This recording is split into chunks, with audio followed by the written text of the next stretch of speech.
तुम्हें कितने वॉलंटियर चाहिए होंगे? सहस्त्रबाहु ने पूछा। ने, जितने ला सको उतना अच्छा होगा, मगर फिलहाल आधा दर्जन लोगों पर प्रयोग शुरू किया जा सकता है। डॉक्टर शून्य रामावल्ली ने कहा। तुम्हें नहीं लगता है तुम्हें अपने प्रयोग के लिए किसी और व्यक्ति को अपना पार्टनर बनाना चाहिए था? भला मैं एक पत्रकार तुम्हें वॉलंटियर कैसे दे सकता हूँ? तुम पहली ही मुलाकात में मुझे खसके हुए लगे थे।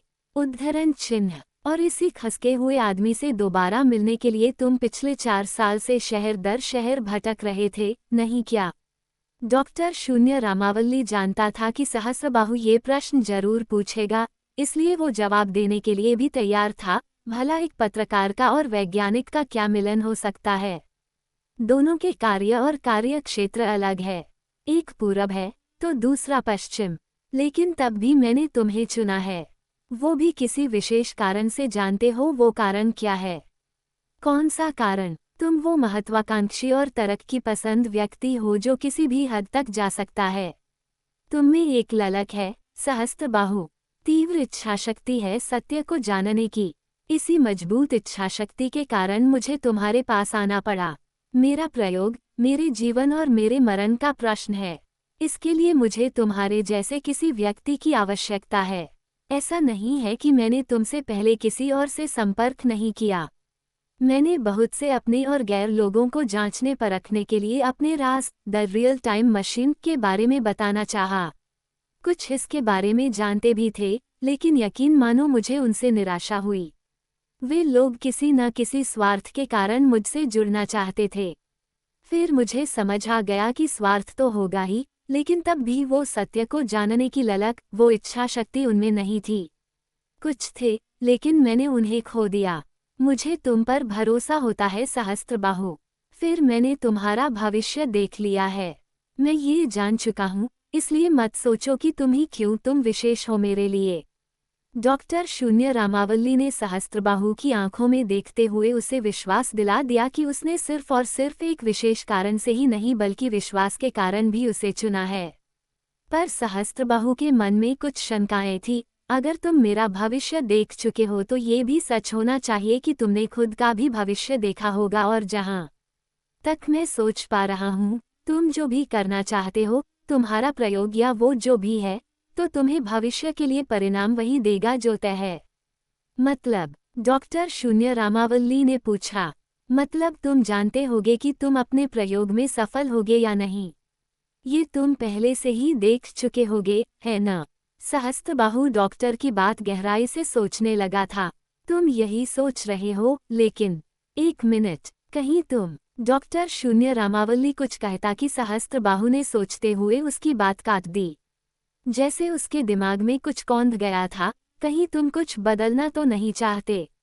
मुझे ऐसा आभास क्यों हो रहा है कि तुम भविष्य में कुछ बदलना चाहते हो, या शायद अतीत में तुम खुद से वो काम नहीं कर पा रहे हो, क्योंकि अगर तुम वहां गए और ज्यादा समय तक वहां रह गए तो तुम बूढ़े हो जाओगे, या तुम्हें डर है कि तुम समय यात्रा से वापस न आ सको, इसलिए तुम वो काम किसी और से करवाना चाहते हो। सहस्त्रबाहु उत्तेजित होते हुए बोला, जैसे अपनी दिमागी कसरत के जरिए उसे पता लगा गया था कि डॉक्टर शून्य रामावल्ली क्या चाहता था। अगर तुम इतना समझ ही गए हो तो क्या मैं मान लूं कि तुम मेरे प्रयोग में कुछ योगदान करोगे? डॉक्टर शून्य रामावल्ली ने आगे पूछा, कहो, लाकर दोगे मुझे कुछ ऐसे आदमी जो समय यात्रा में जाने के लिए कुछ भी कर सकते हों? तुम एक पत्रकार होने के साथ पारखी भी हो। तुम पता लगा लोगे कि मेरे काम के लिए कौन से व्यक्ति उपयुक्त होंगे। मैं उन्हें मनमाफिक पैसे दूंगा, जितना वे चाहेंगे उतना। मेरे पास इतना पैसा है जितना जितना बिल गेट्स के पास भी पास नहीं होगा। उद्धरण चिन्ह। बिल गेट्स से ज्यादा पैसा? सहस्त्रबाहु चौंक गया। आश्चर्य मत करो, तुम जानते हो मेरे पास इतना पैसा कैसे आया होगा?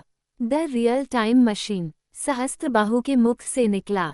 ठीक समझे, डॉक्टर शून्य रामावल्ली ने कहा। मैं तुम्हें वॉलंटियर लाकर दूंगा, मगर वे लोग जो तुम्हारे प्रयोग के लिए वॉलंटियर बनेंगे, अगर भविष्य या अतीत से वापस ही ना आए तो उनके परिवार, उनके बाल बच्चों का क्या होगा? इसलिए तो मैंने कहा, हम उन्हें मनमाफिक पैसा देंगे, बस हमारा काम गुप्त रहना चाहिए। उद्धरण चिन्ह। मुझे अनुमान हो गया है, मगर पैसा ही सब कुछ नहीं होता डॉक्टर। सहस्त्रबाहु चिंता में पड़ गया। उन वॉलंटियर की चिंता मत करो, उनकी वापसी जरूर होगी। तुम भी तो भविष्य से वापस आए थे, है न? सहस्त्रबाहु ने डॉक्टर शून्य रामावल्ली का प्रस्ताव स्वीकार कर लिया। भले ही डॉक्टर ने प्रयोग के विषय में सारी बातें अपने तक ही रखी थी, पर सहस्त्रबाहु को विश्वास था कि एक दिन डॉक्टर उसे प्रयोग के विषय सब बता देगा। इस तरह एक वैज्ञानिक और एक खोजी पत्रकार की जोड़ी काम पर लग गई। सहस्त्रबाहु दिन भर अनजान लोगों से मेलजोल बढ़ाने लगा था। वह रेल यात्राएं करता था, बसों में बैठता था, प्रदर्शनों में हिस्सा लेता था, हड़तालों के बारे में सुनता था, लोगों के साथ नारे लगाता था, कभी कभी मंदिरों, मस्जिदों, गुरुद्वारों में भी जाता था। अकेले और गुमसुम बैठे व्यक्तियों के पास बैठकर बातें करता था, उनके वर्तमान और भविष्य के बारे में जानने की कोशिश में लगा रहता था। फिर वो लिस्ट बनाकर घंटों सिगरेट फूंकते हुए उनका मूल्यांकन करता। वह झुग्गी झोपड़ियों में जाता था, साधु संतों से मिलता था, और भी बहुत कुछ था जो वह करता था। उस समय यात्रियों की खोज शुरू कर दी थी। 3 से 6 महीने में उसने कुछ व्यक्तियों के नाम तय कर लिए थे।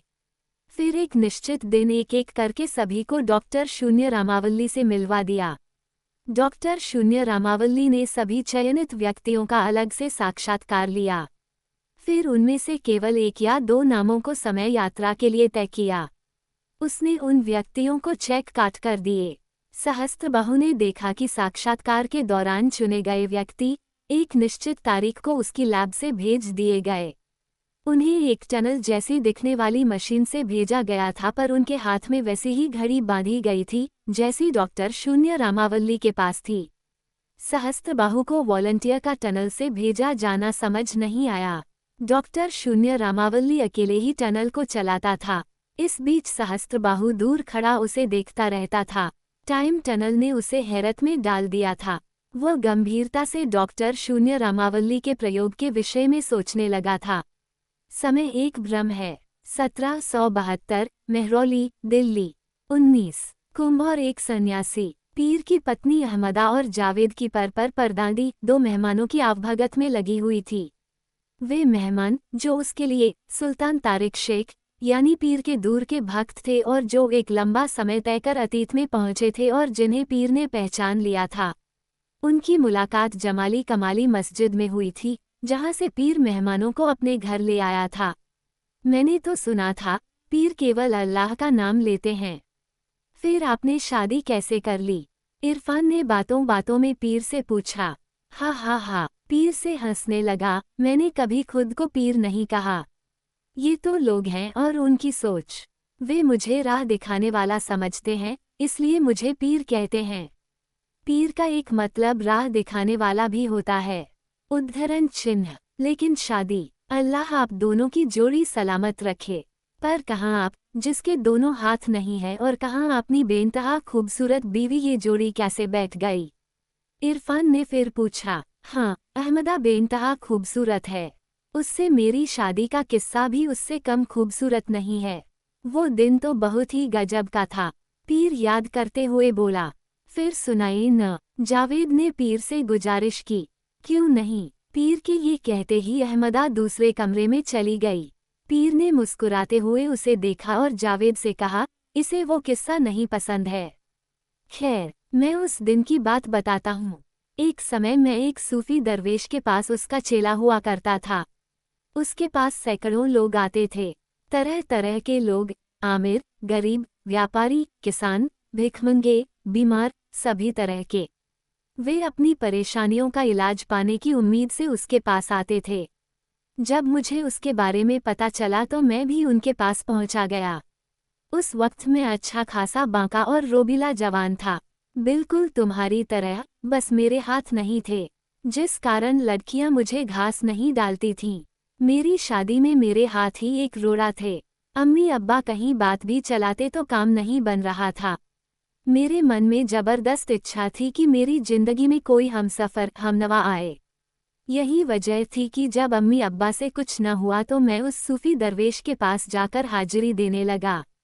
क्या कर सकता था? एक अपंग लौंडे को कोई अपनी बेटी का हाथ क्यों देता? फिर मेरे अब्बा के भी हाथ नहीं थे। विरासत में हमें ये खास अमानत मिली थी। कोई हाँ भी करता तो डर जाता था। जब मैं उस सूफी फकीर के पास पहुंचा तो मैंने उससे अपने मन की बात कह दी। इस पर वो खूब हंसा और बोला कि तुझे मेरे पास रुकना होगा और मेरे साथ अल्लाह की इबादत करना होगी। मैंने सोचा ये कौन सी बड़ी बात है। मैं तैयार हो गया, पर जानता नहीं था कि उसने बिना मेरे जाने मुझे अपना चेला बना लिया था। मैं उसके साथ 2 साल तक रहा। उसकी हर बात मानी, उसका हर कहा पूरा किया, उसके हर हुक्म की तामील की, इस उम्मीद में कि कभी वो मेरी इच्छा पूरी करने का रास्ता बताएगा। पर उसके साथ रहते हुए हुआ ये कि मेरी शादी करने की इच्छा खत्म होने लगी। उसके साथ रहते हुए मैं भूल ही गया कि मैं उसके पास क्यों गया था। हाँ, पहले पहल हर औरत पर जो उसके पास आती थी मेरी नज़र जाती थी, लेकिन बाद में मेरी ये आदत भी चली गई। मैं उसके साथ नाचता गाता और शहर दर शहर घूमता रहता था। फिर एक दिन ये हुआ कि अहमदा की माँ उसके पास आई। मेरे दरवेश सूफी पीर के पास ही बैठा था। अहमदा की माँ ने घुटनों के बल बैठकर मेरे दरवेश के आगे सजदा किया और अपनी दरखास्त लगाते हुए बोली, मेरी बेटी के लिए कोई लड़का दिखाओ बाबा। लड़का लड़का क्यों? मेरे दरवेश ने उससे पूछा। मेरी लड़की बड़ी हो गई बाबा।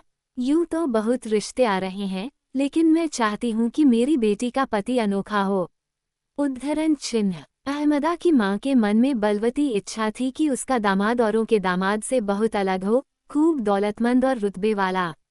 उसके पास तमाम सुख सुविधाएं हों, खूब सोना चांदी जवाहरात वाला हो। मगर उसे क्या पता था कि सोने चांदी के टुकड़ों से भी बड़ी दौलत अल्लाह का नाम लेने वालों के पास होती है, जो दिखाई तो नहीं देती पर उसके आगे सब फीके हो जाते हैं। उसे जरा भी अंदाजा नहीं था कि मेरे दरवेश क्या कहने वाले हैं। मेरी नज़र में एक है। उन्होंने अहमदा की माँ से कहा, लेकिन क्या बाबा? उसने पूछा। लेकिन अभी तो वह गरीब है, मगर मैं देख सकता हूँ कि आने वाले वक्त में उसके पास इतनी दौलत होगी कि दिल्ली का बादशाह भी उसके आगे अपनी झोली फैलाए खड़ा होगा। उद्धरण चिन्ह। मेरे दरवेश ने जब ये कहा तो इसे सुनकर अहमदा की माँ हैरत से उन्हें देखने लगी। उसके चेहरे की रंगत ही बदल गई थी। उसकी आंखें चमक उठी, पर उसे क्या पता था कि मेरे दरवेश किसके बारे में बात कर रहे थे। मुझे भी एहसास नहीं था। मैं भी हैरानी से उन्हें देख रहा था। मैं सोचने लगा कि कौन वो किस्मत वाला होगा जिसके आगे बादशाह भी हाथ फैलाए खड़ा होगा। मैं सोचता रहा देर तक। मेरे दरवेश आंखें बंद करके अल्लाह का नाम लेने लगे थे। अहमदा की माँ उन्हें देख सोच रही थी कि वे कब आंखें खोलें और वो उनसे पूछे कि कौन है वो लड़का। हम दोनों इंतजार करने लगे कि अब या तब दरवेश उस लड़के का नाम बताए। हम दोनों को बड़ी बेसब्री थी। बेताबी ने हमारे दिल में जज्बातों का ज्वार उमड़ा दिया था। वह कौन है बाबा? मेहरबानी करके जल्दी बताओ। अहमदा की माँ बोल पड़ी। मैंने भी पूछा। बता दूंगा, सब्र रख। पहले ये बता कि तू उसे अपना दामाद बनाने से इनकार तो नहीं करेगी। मेरे दरवेश ने उससे पूछा। नहीं बाबा, बिल्कुल नहीं। भला मैं क्यों मना करूंगी? फिर आपकी बात मैं कैसे टाल सकती हूँ? उद्धरण चिन्ह। हा, मेरे दरवेश हंसते हुए कहने लगे, मैंने तुझे हुक्म कहाँ दिया रुबीना? अभी तो हम बात ही कर रहे हैं। उद्धरण चिन्ह। उन्हें अहमदा की माँ की बेताबी पर हंसी आ रही थी। मुझे अभी भी हंसी आ जाती है क्योंकि अब मैं जान गया था कि मेरे दरवेश उसे अच्छा उल्लू बनाने वाले थे। साथ ही वे उसके मन में पैदा हुए धन दौलत के लालच को भी खत्म करने वाले थे। वो मेरे दरवेश के पैरों में झुक गई और बोली, आप हुक्म कीजिए बाबा। अच्छा, हुक्म चाहती है? हाँ बाबा। वो बोली, सोच ले, मैं जिसका नाम लूंगा उससे तू अपनी बेटी की शादी करेगी। दरवेश ने पूछा। कहा, मैंने सोच लिया बाबा। वादा करती है? मेरे दरवेश ने उसके ऊपर चंवर झाड़ते हुए जुबान देने को। मैं वादा करती हूँ, उसने वादा करते हुए कहा। फिर सोच ले, अगर अपनी जुबान से मुकरेगी तो तेरा सब कुछ बर्बाद हो जाएगा और तेरी रूह जहन्नुम में सताई जाएगी। मेरे दरवेश ने उसे आगाह किया। मैं नहीं मुकरूंगी बाबा, आप जिससे भी बोलोगे उसे ही मैं अपनी बेटी का हाथ दूंगी। पर अगर उसने मेरी बेटी का हाथ लेने से इनकार कर दिया तो? रुबीना के मन में शक पैदा हो गई। कहा, वो इनकार नहीं करेगा। अब मेरे दरवेश ने मेरी ओर देखते हुए रुबीना से उनकी एक नज़र देखने से मैं समझ गया कि वो मेरे बारे में बात कर रहे थे। मैंने घबराहट और डर के मारे उनके पैर पकड़ लिए। उन्होंने गर्दन हिलाकर मुझे अपनी बात मानने के लिए हुक्मनामा सुना दिया। उद्धरण चिन्ह। इससे पहले कि पीर आगे कहता, इरफान ने बात को समझते हुए कहा, फिर जब रुबीना ने आपके दरवेश के मुंह से आपका नाम सुना तो वह पत्थर सी जम गई। इरफान ने पीर की बात पूरी की। वह आगे की कल्पना खुद ही कर गया। पीर की शादी का किस्सा उसके दिल को छू गया। न सिर्फ उसे बल्कि जावेद के चेहरे पर भी मुस्कुराहट की लहर दौड़ गई। वो अपनी परदादी को देखने लगा जो दरवाजे की चौखट में से झांककर देख रही थी। यही हुआ था, उसे चक्कर आने लगा था, लेकिन वह कर ही क्या सकती थी। उसे अहमदा का हाथ मेरे हाथ में रखना ही पड़ा। इस तरह पीर ने अहमदा और उसकी शादी का किस्सा पूरा किया। अगर आपके दरवेश इतने पहुंचे हुए थे तो आपने उनसे पूछा क्यों नहीं कि आपकी पीढ़ियों में ये बीमारी, ये अपंगता कैसे आई? जावेद ने पीर से पूछा था, मेरे बेटे। मैंने उससे पूछा था। जब मैं पहली बार उसके पास गया था तब मेरा पहला प्रश्न ही उससे ये था। पीर किसी पुरानी बात को याद करते सोच में डूब गया। फिर क्या कहा था उन्होंने? जावेद ने फिर पूछा। उसे महसूस हुआ कि शायद अब पीर खानदान को लगी बहुआ या लानत के बारे में बताने ही वाला था। इंतजार करो, पीर ने यादों में गोता लगाते हुए कहा। क्या? जावेद को समझ नहीं आया। यही कहा था उसने कि इंतजार करो। क्या? अब इरफान भी हैरान हुआ। हाँ, पर उसने आगे भी कहा था कि पीर को आंखों के सामने एक दृश्य चलता सा दिखने लगा। वह संजीदा होकर बताने लगा, एक दिन कोई और तुम्हें बताएगा। कोई और क्यों? वे तो पहुंचे हुए थे, सूफी फकीर थे। इरफान की उत्सुकता बढ़ गई थी। हाँ, वे बहुत पहुंचे हुए थे, लेकिन उन्होंने मुझे नहीं बताया। मेरे बार बार पूछने पर भी टाल जाते थे। फिर अहमदा के साथ मेरी शादी करवा कर वे चल बसे। उद्धरण चिन्ह। क्या? वे गुजर गए? इरफान के साथ जावेद भी चौंक गया। हाँ, पीर ने कहा। मतलब आपका सवाल ही रह गया। अब जावेद ने पीर से पूछा। नहीं, मेरे दरवेश से मैं नहीं जान पाया, लेकिन अपनी अंतिम घड़ियों में वे मेरे सवाल को भूले नहीं थे।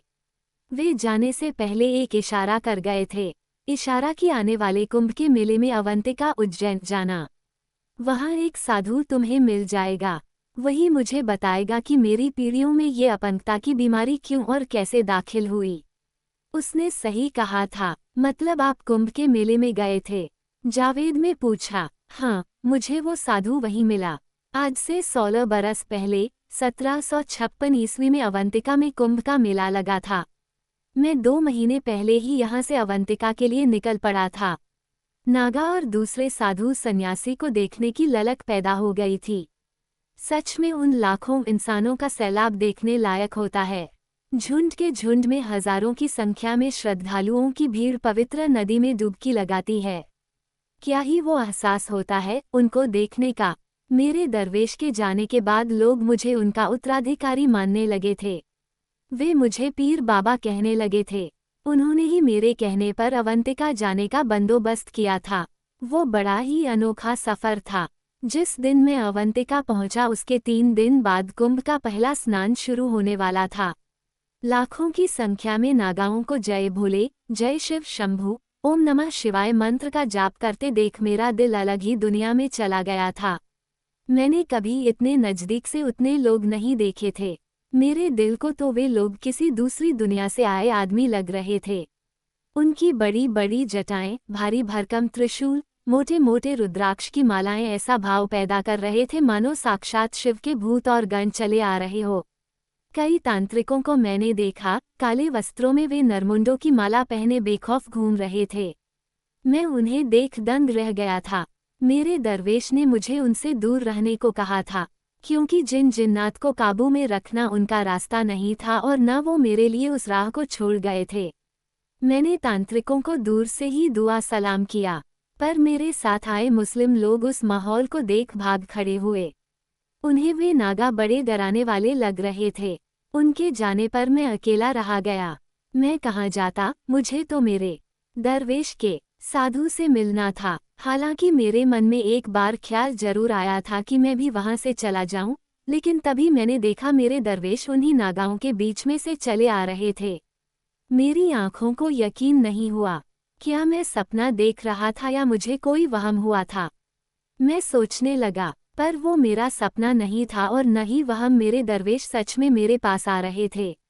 बस उनका रूप नागाओं की तरह था। उनके आसपास हजारों नागाओं की टोली थी, जो महाकाल का नाम लेकर आसमान गूंजा रही थी। जब उनकी टोली मुझसे 2 हाथ की दूरी पर से गुजरी तो मैंने देखा मेरे दरवेश मेरे पास आ चुके थे और मुझसे कह रहे थे, आंखें फाड़कर क्या देख रहा है? हैरान मत हो, सब शिव है। ओम नमः शिवाय। तभी मैंने देखा कि मेरे दरवेश का चेहरा बदल गया। अब वे वहां नहीं थे। वहां एक नागा अपना त्रिशूल थामे खड़ा था। मैं समझ गया कि मेरे दरवेश मुझे कुंभ मेले में क्यों लाए थे। वे मुझे बताना चाहते थे, सब कुछ शिव में है। मेरे दरवेश मुझे आध्यात्मिक ज्ञान का उपदेश समझाने के लिए वहां लाए थे। फिर मैं 7 दिन तक लगातार नर्मदा के तट पर सिद्धों और सन्यासियों व भक्तों और श्रद्धालुओं को देखता रहा। उनके अखाड़ों और आश्रमों में घूमता रहा। वे बड़े चमत्कारी लोग थे, जो हिंदुस्तान के कोने कोने से आए थे। एक साधु को मैंने शेरों और बाघों के साथ देखा। एक तांत्रिक 1000 नर मुंडों की माला पहने हुआ सोने के सिंहासन पर बैठा था। एक कच्चा मांस खाता था। एक साधु को मैंने देखा तो वो रेत में से काजू बादाम जैसे पंचमेवे निकालकर अपने भक्तों में बांट रहा था। एक साधु धूप में से किसी भी प्रकार की खुशबू पैदा कर सकता था। एक मृत लोगों से बात करवा देता था। जितने दिन मैं वहां आ रहा, मेरा आश्चर्य बढ़ता ही गया। कई साधुओं ने मेरे माथे पर भस्म, चंदन और कुमकुम के तिलक लगा दिए। मैं बता नहीं सकता वहां मुझे कैसे कैसे अनुभव हुए, लेकिन मुझे उससे काम ही क्या था। मैं कुछ चमत्कार सीखने नहीं गया था। मैं तो एक सवाल का जवाब जानने के लिए वहां गया था। सवाल मेरी पीढ़ियों में ये रोग क्यों लगा था। 10 दिन बीत गए थे, लेकिन मैं उस सन्यासी को, उस साधु को नहीं खोज सका था जिससे मिलने के लिए मेरे दरवेश ने हुक्म दिया था। मुझे वे चिन्ह नजर नहीं पड़ रहे थे। फिर मेरा मन हुआ कि मैं घर लौट जाऊं, क्योंकि ऐसा लग रहा था कि ज्यादा रुका तो कहीं खुद भी साधु सन्यासी न हो जाऊं। तुम हैरान हो गए, है न? पीर दोनों समय यात्रियों से पूछते हुए कहने लगा, हैरान होना भी चाहिए। ऐसा तुम्हारे साथ भी हो सकता है, बशर्ते तुमने ऐसे माहौल को करीब से देखा हो। हिंदू योगी, साधु सन्यासी और नागा योग विद्याओं में उस्ताद होते हैं। दुनिया में इनका कोई सानी नहीं है। इनके पास ज्ञान का अथाह भंडार होता है। वे इतना कुछ जानते थे, जिसका 1-2% जान लेने पर पूरे संसार को मुट्ठी में किया जा सकता है।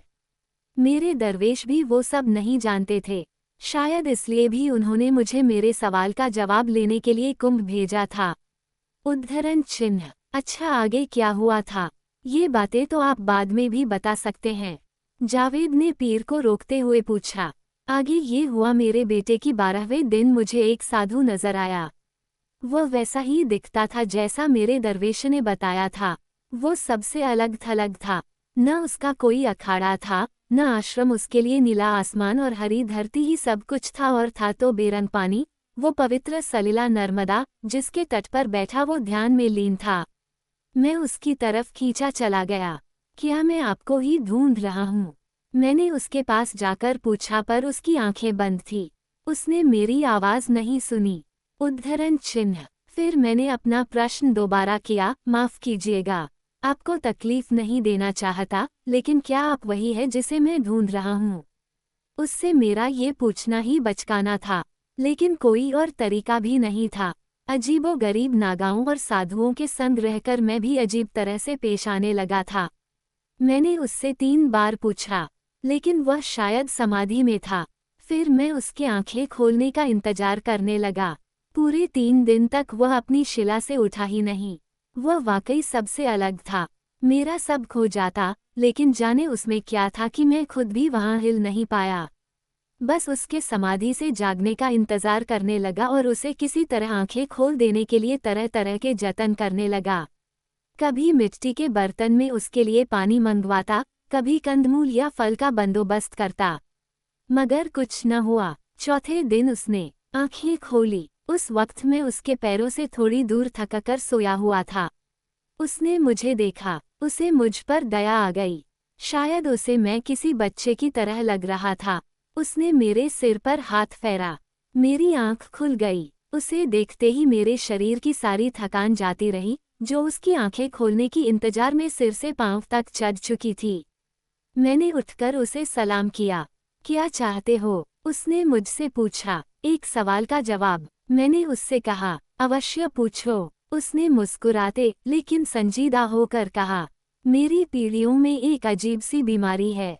आप देख सकते हैं, मेरे दोनों हाथ नहीं हैं। मेरे अब्बा भी ऐसे ही थे और उनके अब्बा यानी मेरे दादा भी ऐसे ही थे, उनके पैर नहीं थे। मेरे परदादा भी दोनों हाथ या शायद एक हाथ, एक पैर के बिना ही पैदा हुए थे। मैं जानना चाहता हूँ कि मेरे खानदान में ये रोग क्यों और कैसे लगा। मेरे दरवेश, मेरे रहनुमा, मेरे उस्ताद ने मुझसे कहा था कि मुझे इस सवाल का जवाब यहाँ मिलेगा, कुंभ के मेले में, एक सन्यासी के द्वारा। क्या आप मेरे सवाल का जवाब जानते हैं?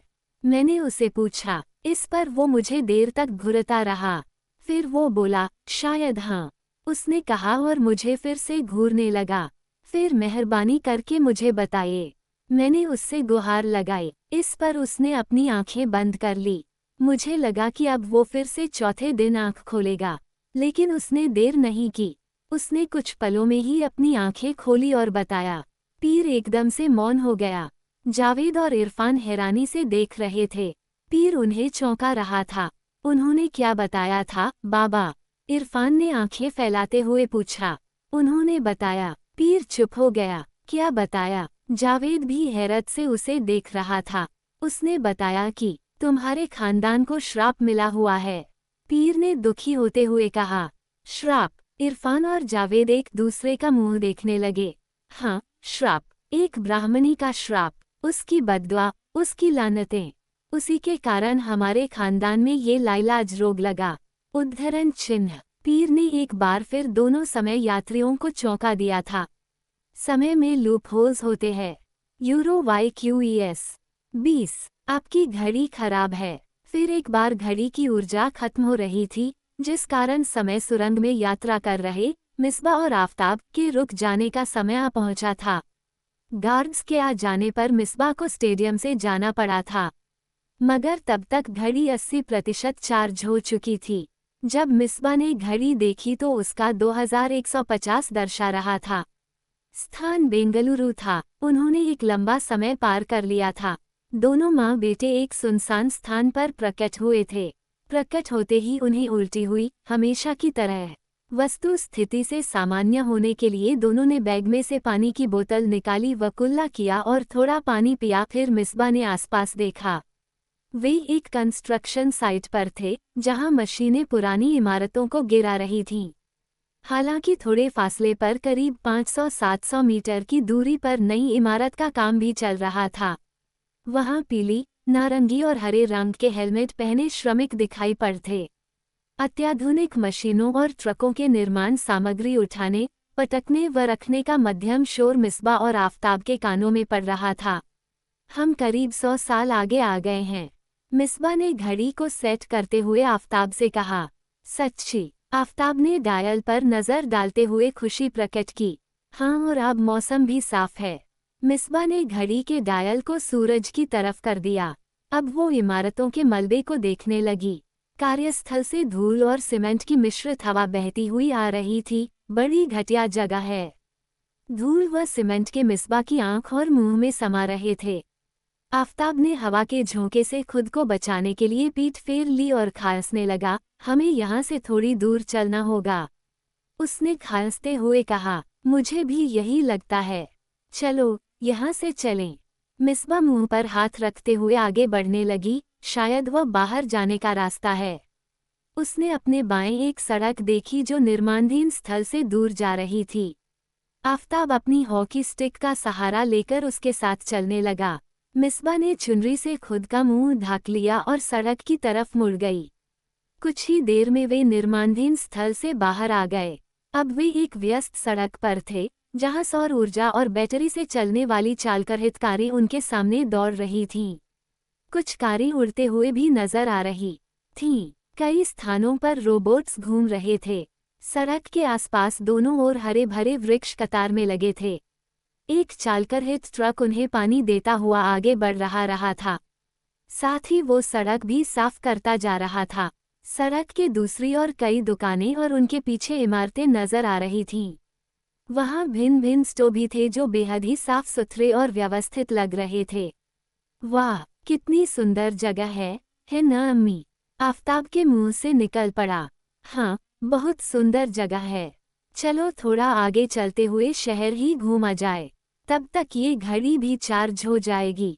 मिसबा ने घड़ी के डायल को घुमाते हुए एक कोण दे दिया, जिससे चलते हुए सूरज की रोशनी सीधे घड़ी के डायल पर आ रही थी। लेकिन आपने तो कहा था हम आगे कहीं नहीं जाएंगे, आफताब ने पूछा। हम ज्यादा दूर नहीं जाएंगे, शायद यहाँ कोई खतरा नहीं है, हम घूम सकते हैं। उद्धरण चिन्ह। फिर वे सन 2150 का बेंगलुरु शहर देखने निकल पड़े।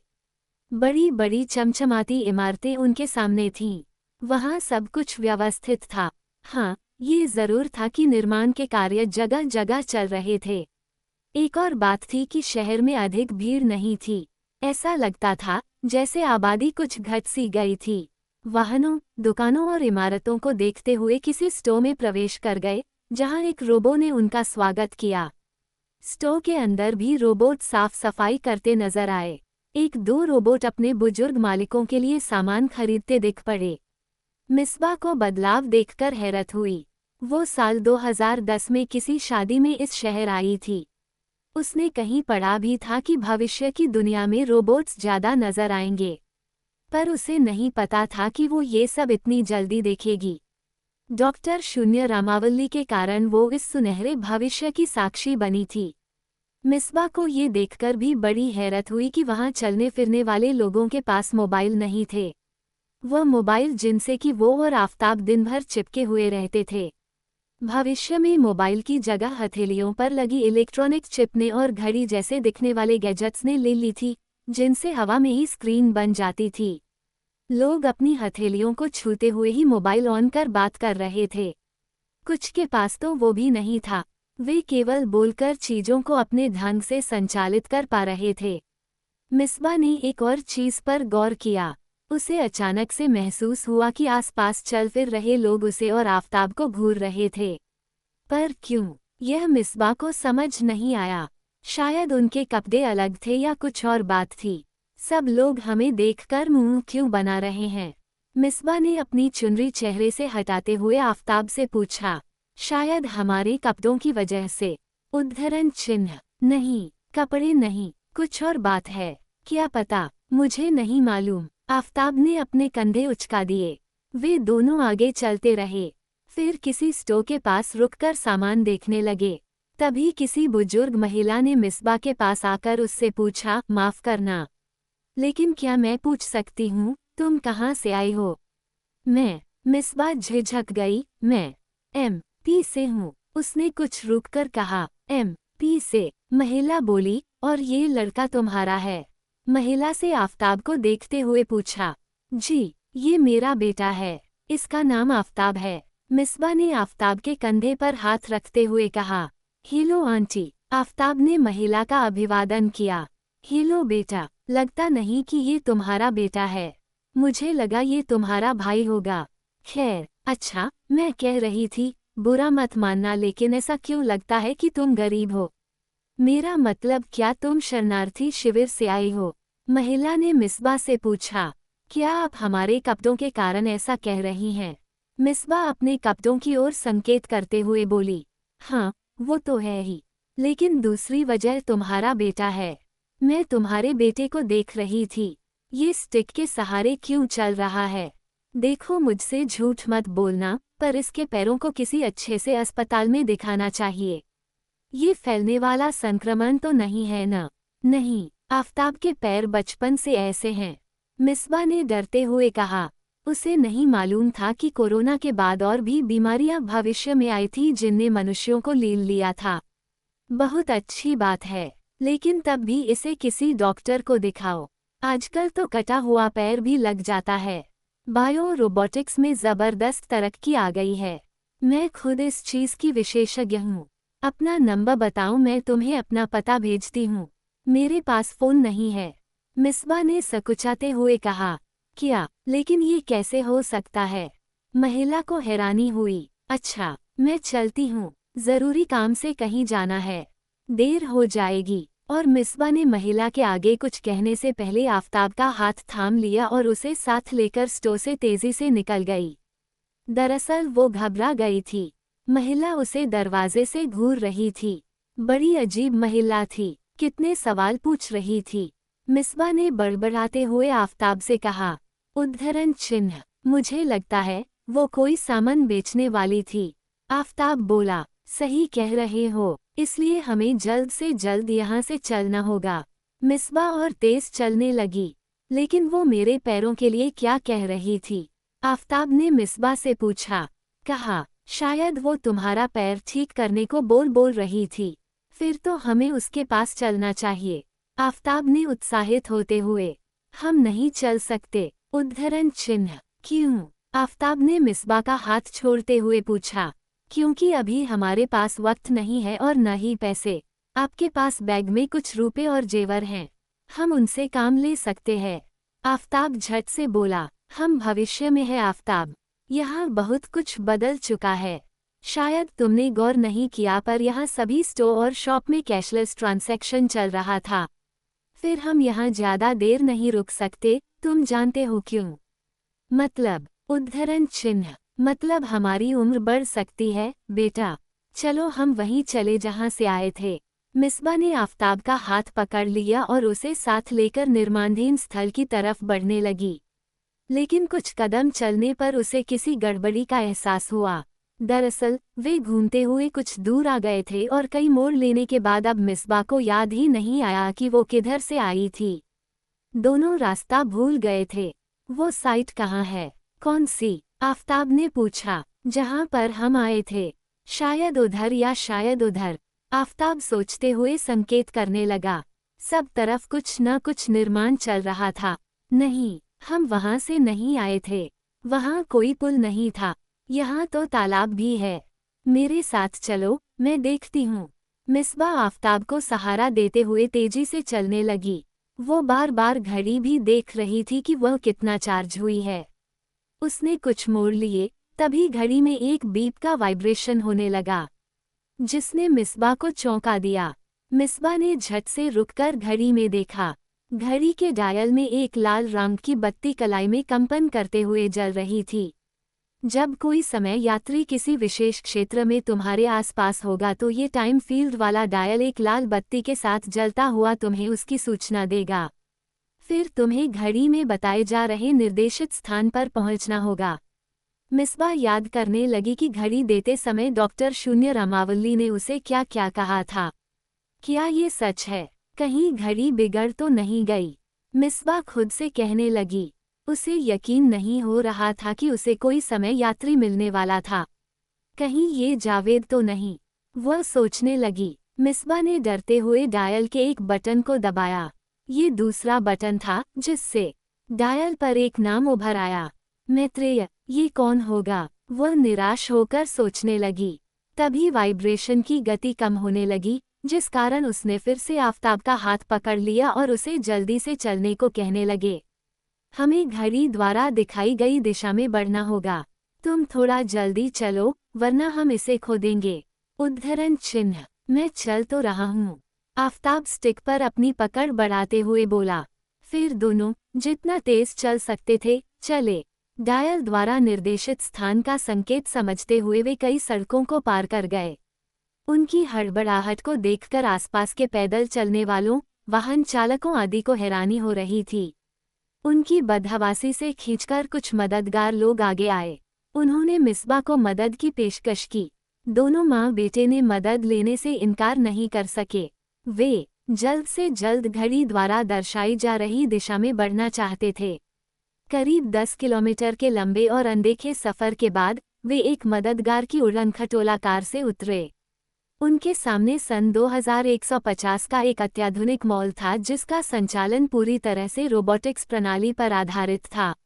वे मॉल की ओर बढ़ने लगे।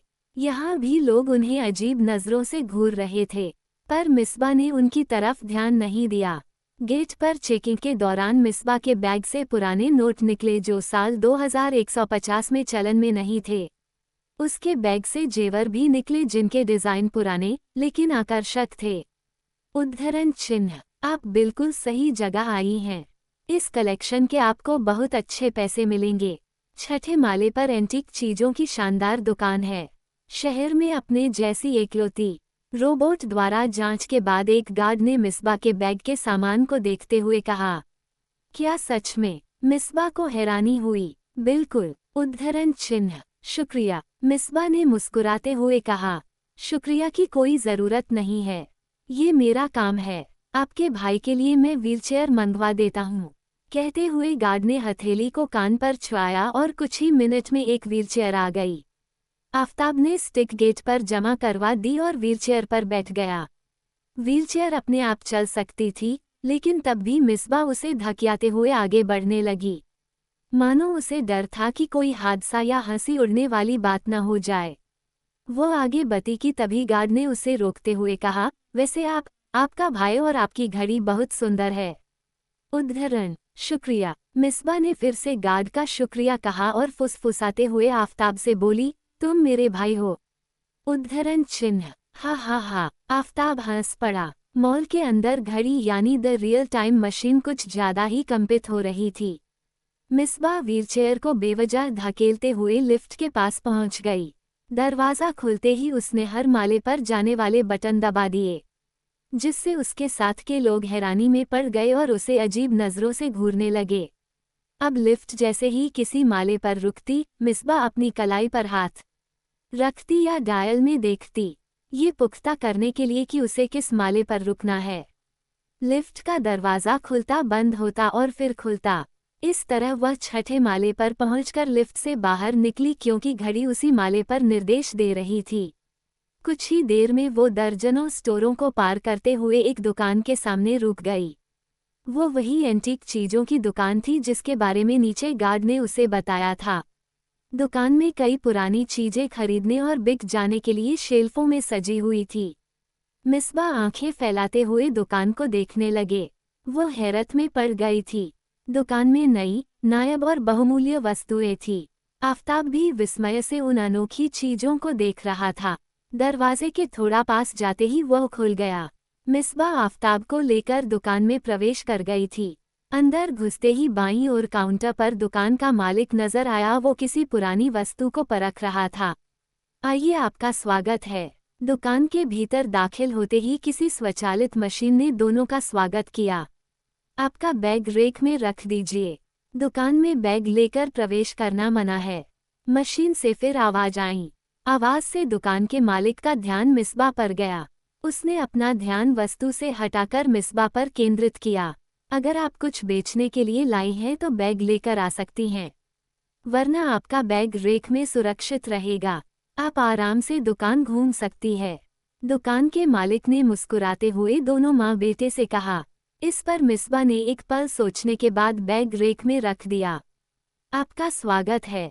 मिस्बा के काउंटर के पास आते ही मालिक ने दोनों का फिर से स्वागत किया। क्या मैं यहाँ चीज़ों को देख सकती हूँ? मिस्बा ने मालिक से पूछा। क्यों नहीं, आप ही की दुकान है। शौक से घूमिए, बस किसी चीज़ को तब तक हाथ मत लगाएगा जब तक आप उसे खरीदना न चाहे। वैसे आपके कपड़े अच्छे हैं। क्या पुराने दौर का फैशन फिर से चलन में आ गया है? मालिक ने मिस्बा के कपड़ों की तारीफ करते हुए कहा, और ये शर्ट तो बहुत पुरानी है। जहाँ तक मुझे पता है ये शर्ट करीब 100 साल पहले इंडियन क्रिकेट टीम पहना करती थी। लगता है आप दोनों को भी एंटीक चीज़ों से बहुत प्यार है। सही कहा आपने, मिस्बा ने झूठ-मूठ की मुस्कुराहट बिखेरते हुए कहा।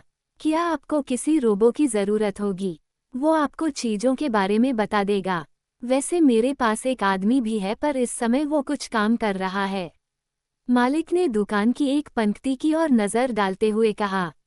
वहाँ आराम कुर्सी पर एक आदमी बैठा था।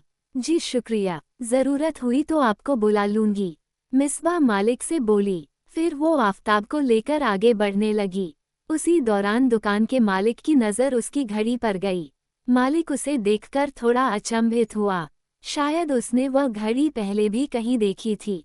जब मिसबा घड़ी में बताए गए निर्देशित स्थान का पीछा करते हुए किसी पंक्ति में चीज़ों को देखने का बहाना करते हुए आगे बढ़ रही थी, तब उसी समय दुकान का मालिक काउंटर से बाहर आकर उस पंक्ति में घुस गया जहां उसका नौकर आराम कुर्सी पर बैठा किसी पुरानी सी घड़ी को ठीक कर रहा था।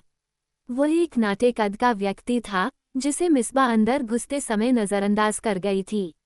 सुनो, तुमसे एक बात पूछना थी, दुकान मालिक ने घड़ी साज के पास आकर कहा। क्या है? दिखता नहीं, मैं काम में व्यस्त हूँ।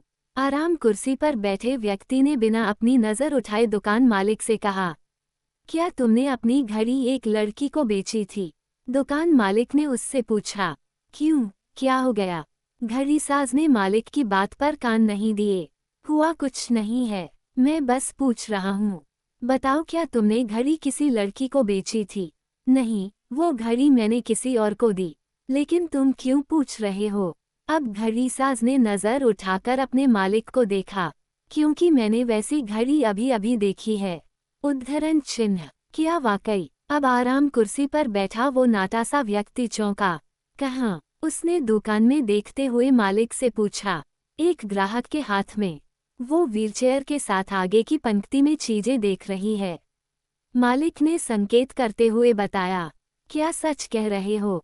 तुम जाकर खुद देख लो। मालिक ने उसे हुक्म दिया। अच्छा, ठीक है, मैं देखता हूँ। नाटा व्यक्ति अपनी आराम कुर्सी से उठ गया और अपने मालिक को घूरते हुए आगे की पंक्ति में चला गया। मिसबा घड़ी के निर्देश को समझने की कोशिश कर रही थी। डायल पर दिखाई दे रहा बिंदु अपनी जगह पर स्थिर हो गया था। नाटा व्यक्ति मिसबा के पास बढ़ने लगा। अपनी ओर एक अनजान व्यक्ति के आने पर मिसबा सचेत हो गई। उसने अपना ध्यान घड़ी से हटा लिया और आगे बढ़ने लगी। नाटे व्यक्ति ने उसके बराबर आने के लिए अपने कदम तेज कर लिए।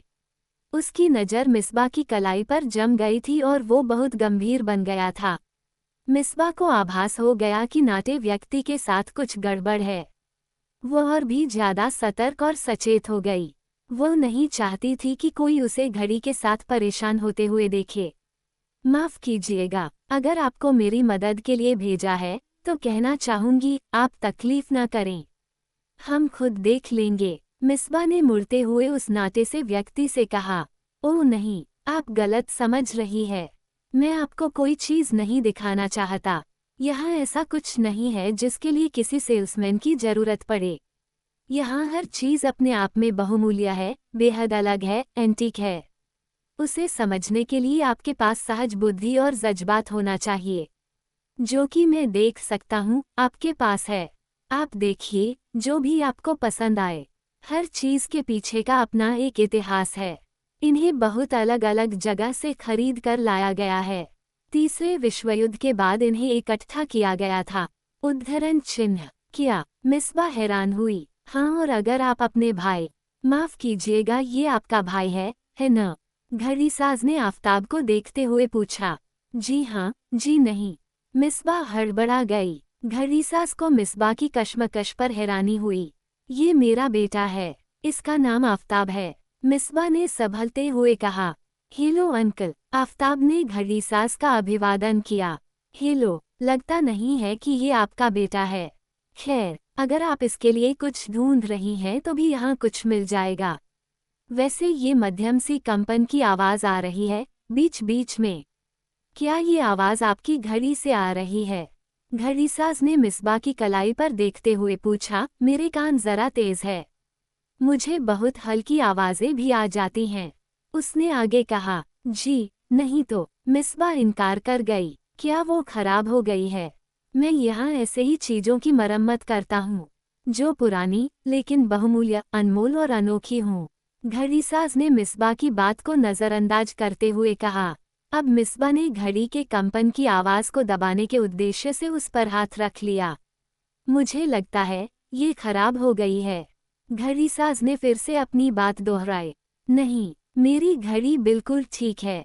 अच्छा, फिर ठीक है, लेकिन क्या मैं इसे एक बार देख सकता हूँ? आप बुरा ना माने तो कृपया एक बार मुझे घड़ी दिखाएं। उसे घुमा फिराकर बात कहने की आदत नहीं थी।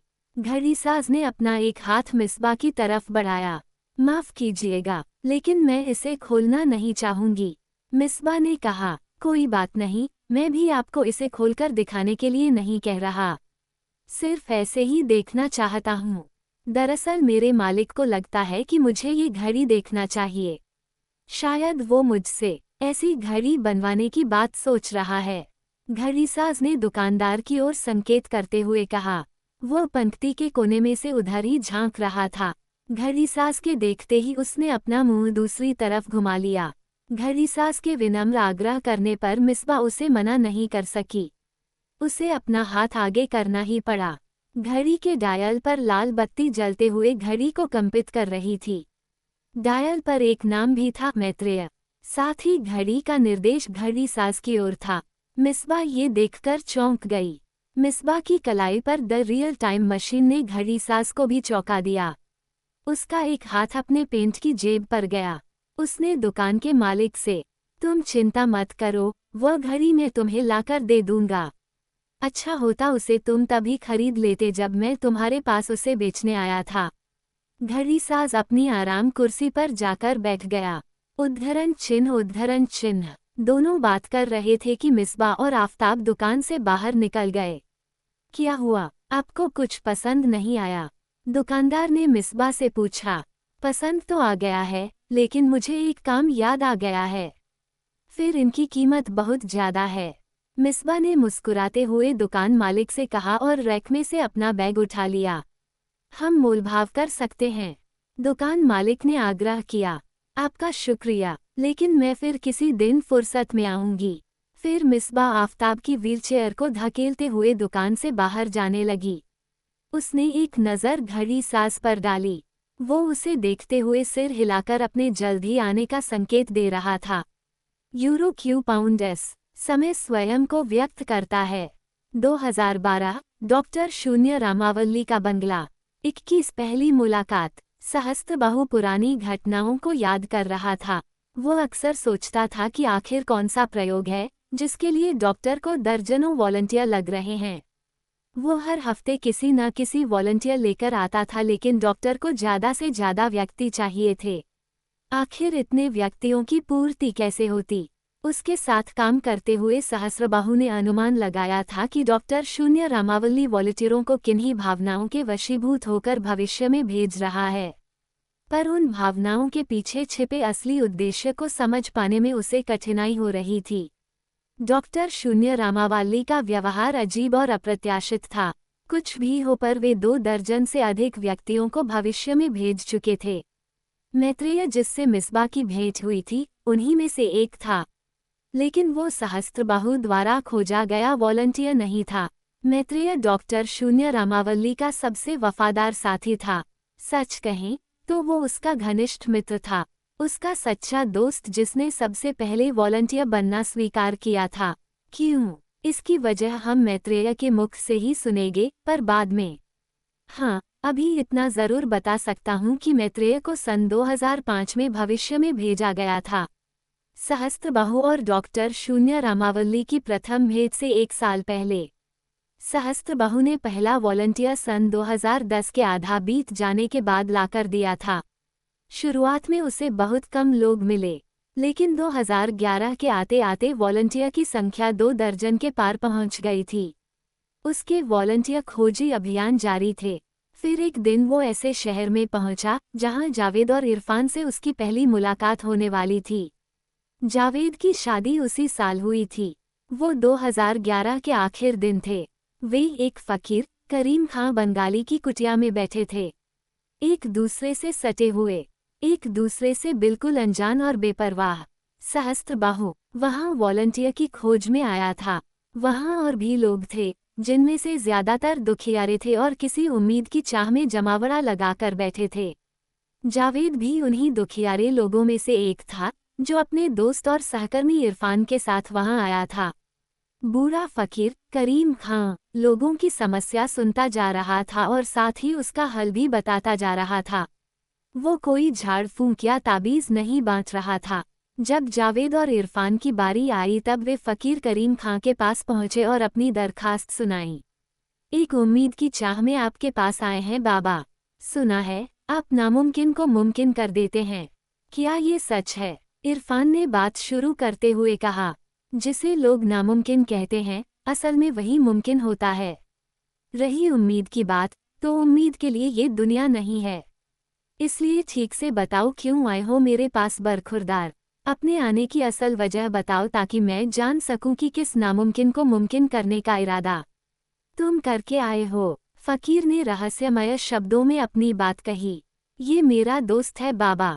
इरफान ने बताना शुरू किया, आप देख सकते हैं ये एक पैर से अपाहिज है। इरफान ने जावेद की बैसाखी की ओर इशारा किया, इसके खानदान में एक रोग है, कहते हैं पीढ़ियों से लगा है। ये जानना चाहता है कि इनके साथ ऐसा क्यों हो रहा है। अल्लाह ताला ने इनके साथ इतनी बेरुखी और बेहिसाबी क्यों की हुई है। उद्धरण चिन्ह। इरफान की बात सुनकर फ़कीर ने अपनी आंखें बंद कर लीं। वो कुछ बुदबुदाने लगा, फिर आंखें खोलते हुए उसने कहना शुरू किया, एक शहर के बाजार से मैं गुजर रहा था। कभी वह शहर मेरा ही था क्योंकि मैं वहाँ पैदा हुआ था। मैं कई शहरों में गया हूँ, कई गांवों में घूम चुका हूँ, पर मेरा शहर मुझे अब भी याद आता है। उसकी एक एक गली जैसे मेरी सांसों में बसती है। उस दिन जब रात का वक्त था, मैं उसकी गलियों से गुजर रहा था। तुमने देखा होगा कई शहरों में बाजार शाम ढलने के बाद गुलजार होते हैं। उनकी रौनक आधी रात बीत जाने के बाद भी बरकरार रहती है। कई रईस ओहदे वाले काम की थकान के बाद परिवार के साथ तो कभी दोस्तों के साथ वहाँ की तफरी किया करते हैं। बहुत से मध्यम वर्गीय लोग भी उस बाजार की चमक दमक में अपनी हैसियत से ज़्यादा लुटा आया करते हैं। उसी तरह के एक बाजार से मैं गुजर रहा था। तब मैं फ़कीर नहीं हुआ था। मेरी शादी को 5-6 बरस बीत चुके थे और एक बच्चा भी था। वहाँ मैंने एक अंधी भिखारिन को देखा। मैं उसे पहचानता था। मैंने उसे अपने अंधे पति के साथ कितनी ही बार बैंकों में रुपए जमा कराने और निकालने जाते देखा था, लेकिन उस दिन बाजार में उसे भीख मांगते देख मैं हैरानी से जड़ हो गया। मैंने उसे देखते हुए अंदाजा लगाया कि जरूर इसका खासिम मर गया होगा और उसके बच्चों ने उसे दर दर की ठोकरें खाने के लिए मजबूर कर दिया होगा। उस चमक दमक से भरी रात में जाने क्यों उसे देख मेरा कलेजा मुंह को आ गया और मैं अल्लाह को याद करने लगा। शायद मैं बहुत ही नर्मदिल और जज्बाती था, या अल्लाह का मुझ पर करम कि मैं उस भिखारिन के दुख व दर्द को महसूस कर पा रहा था। उसे देख मेरी आंखों में आंसू आने लगे। मैं फौरन बाजार से बाहर आ गया क्योंकि मुझे ऐसा लग रहा था कि यदि मैं एक घड़ी तक भी वहां रहता तो गश खाकर गिर पड़ता या रोते हुए तमाशा बना लेता। बेचैनी में बाहर तन्हाई में आकर मैंने अल्लाह ताला के आगे हाथ फैलाते हुए उससे पूछा, हे रहनुमा, हे मेरे परवरदिगार, तूने ऐसी दुनिया क्यों बनाई कि एक तरफ तो मटन बिरयानी उड़ रही है और दूसरी तरफ झोली फैलाकर मांगने पर भी एक सिक्का उसमें नहीं पड़ता। तेरी दुनिया में इतनी बेहिसाबियां क्यों है? तब जाने कहाँ से एक आवाज़ मेरे अंदर से उठी और उसने मुझे 2 बातें समझाईं। पहली उसने कहा कि मैं ही भिखारी हूँ। तेरी निगाहें जहाँ जहाँ तक जाती है, जिसे जिसे तू देखता है, जिस जिस से तू मिलता है, बात करता है और जिस जिस से तेरा वास्ता नहीं भी है, जो मुर्दा है, उस तक में भी मैं ही हूँ। इस तरह मटन बिरयानी में मैं हूँ, मटन बिरयानी बनाने वाला मैं हूँ, उसे खाने वाला और मांगने वाला भिखारी भी मैं ही हूँ। फिर उस आवाज़ ने दूसरी बात कही। उसने कहा, अगर मुझे तुझे मेरी बात पर यकीन न हो तो तू ये समझ ले कि सितारे जो आसमान में चमकते हैं वे एक दिन गर्दिश भी देखेंगे, क्योंकि उनकी फितरत ही कुछ ऐसी है।